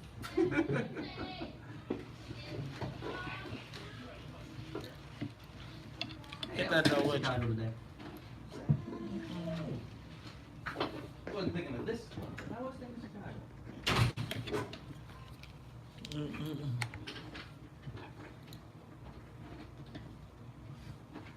Playing ice cream, singing Italian songs. You are tuned in to Talk Chicago 1690 AM. I'm your host, Maze Jackson. Got my man, Todd Stroger. Hey, Todd. Yes, I can. I want to remind everybody, May 16th. May 16th. Renaissance, 4601 South King Drive. It is the What's in It for the Black People First fundraiser. We are asking you all to make sure you come out 5:30 to 7:30. It's going to be off the chain. You know what, Todd? It's what day is that? Is that like a weekend? That's a Thursday, and let me tell you. If it's a Thursday, I got to get out of there by 7:30 because I need to be in the bed by 8. Okay, well, let me tell you what, Todd. And I'm telling you now, what's in it for the black people? We black, ain't no money going to elect no Asians, nobody else. It's 100% for black self-interest. So y'all make sure y'all come out on May 16th. I'm 100% with Dr. Wilson. I recognize that he is going to be the person for all. Right. He and in the position that he's got, he's all. Let me tell y'all what. I got people tell me all the time, Mace, you could be so much bigger than black. You could. It's like I'm good with the black. So I don't want to be fair.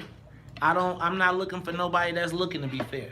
I'm looking because we ain't fair for us now, considering everything, means that we still stay low. But let me know. And being in a position of power, what I was doing was I will not ignore the black person who has skills like people want you to do. Right. They want you to ignore the black qualified person so you can be. But anyway, we're not going to go there. Also, I want to go back to this AAU thing in basketball. Hey, y'all, you know what I noticed? I really wish my son played on basketball at a Park District basketball team. Because I think that there is so much talent in Chicago at the Park District level.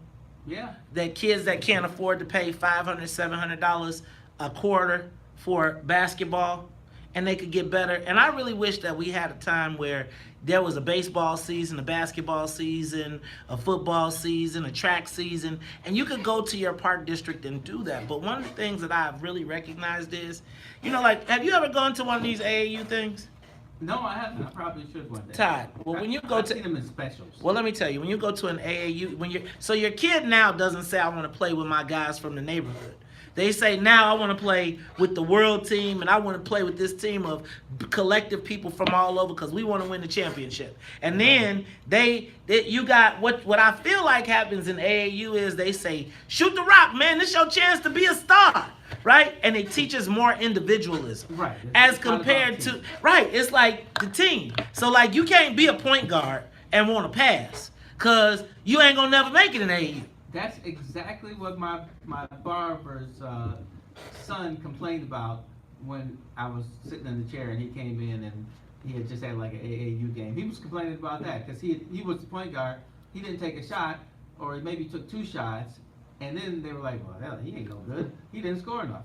Man, I'm going to tell you. You know what? Give us a call. Hey, you know what? Alonzo, give us a call. 312-374-8130. 312-374-8130. You know, I really do want to talk about how do we... there's a fascination in the black community right now of paying more for things that we could get for free. You think about, just think about this.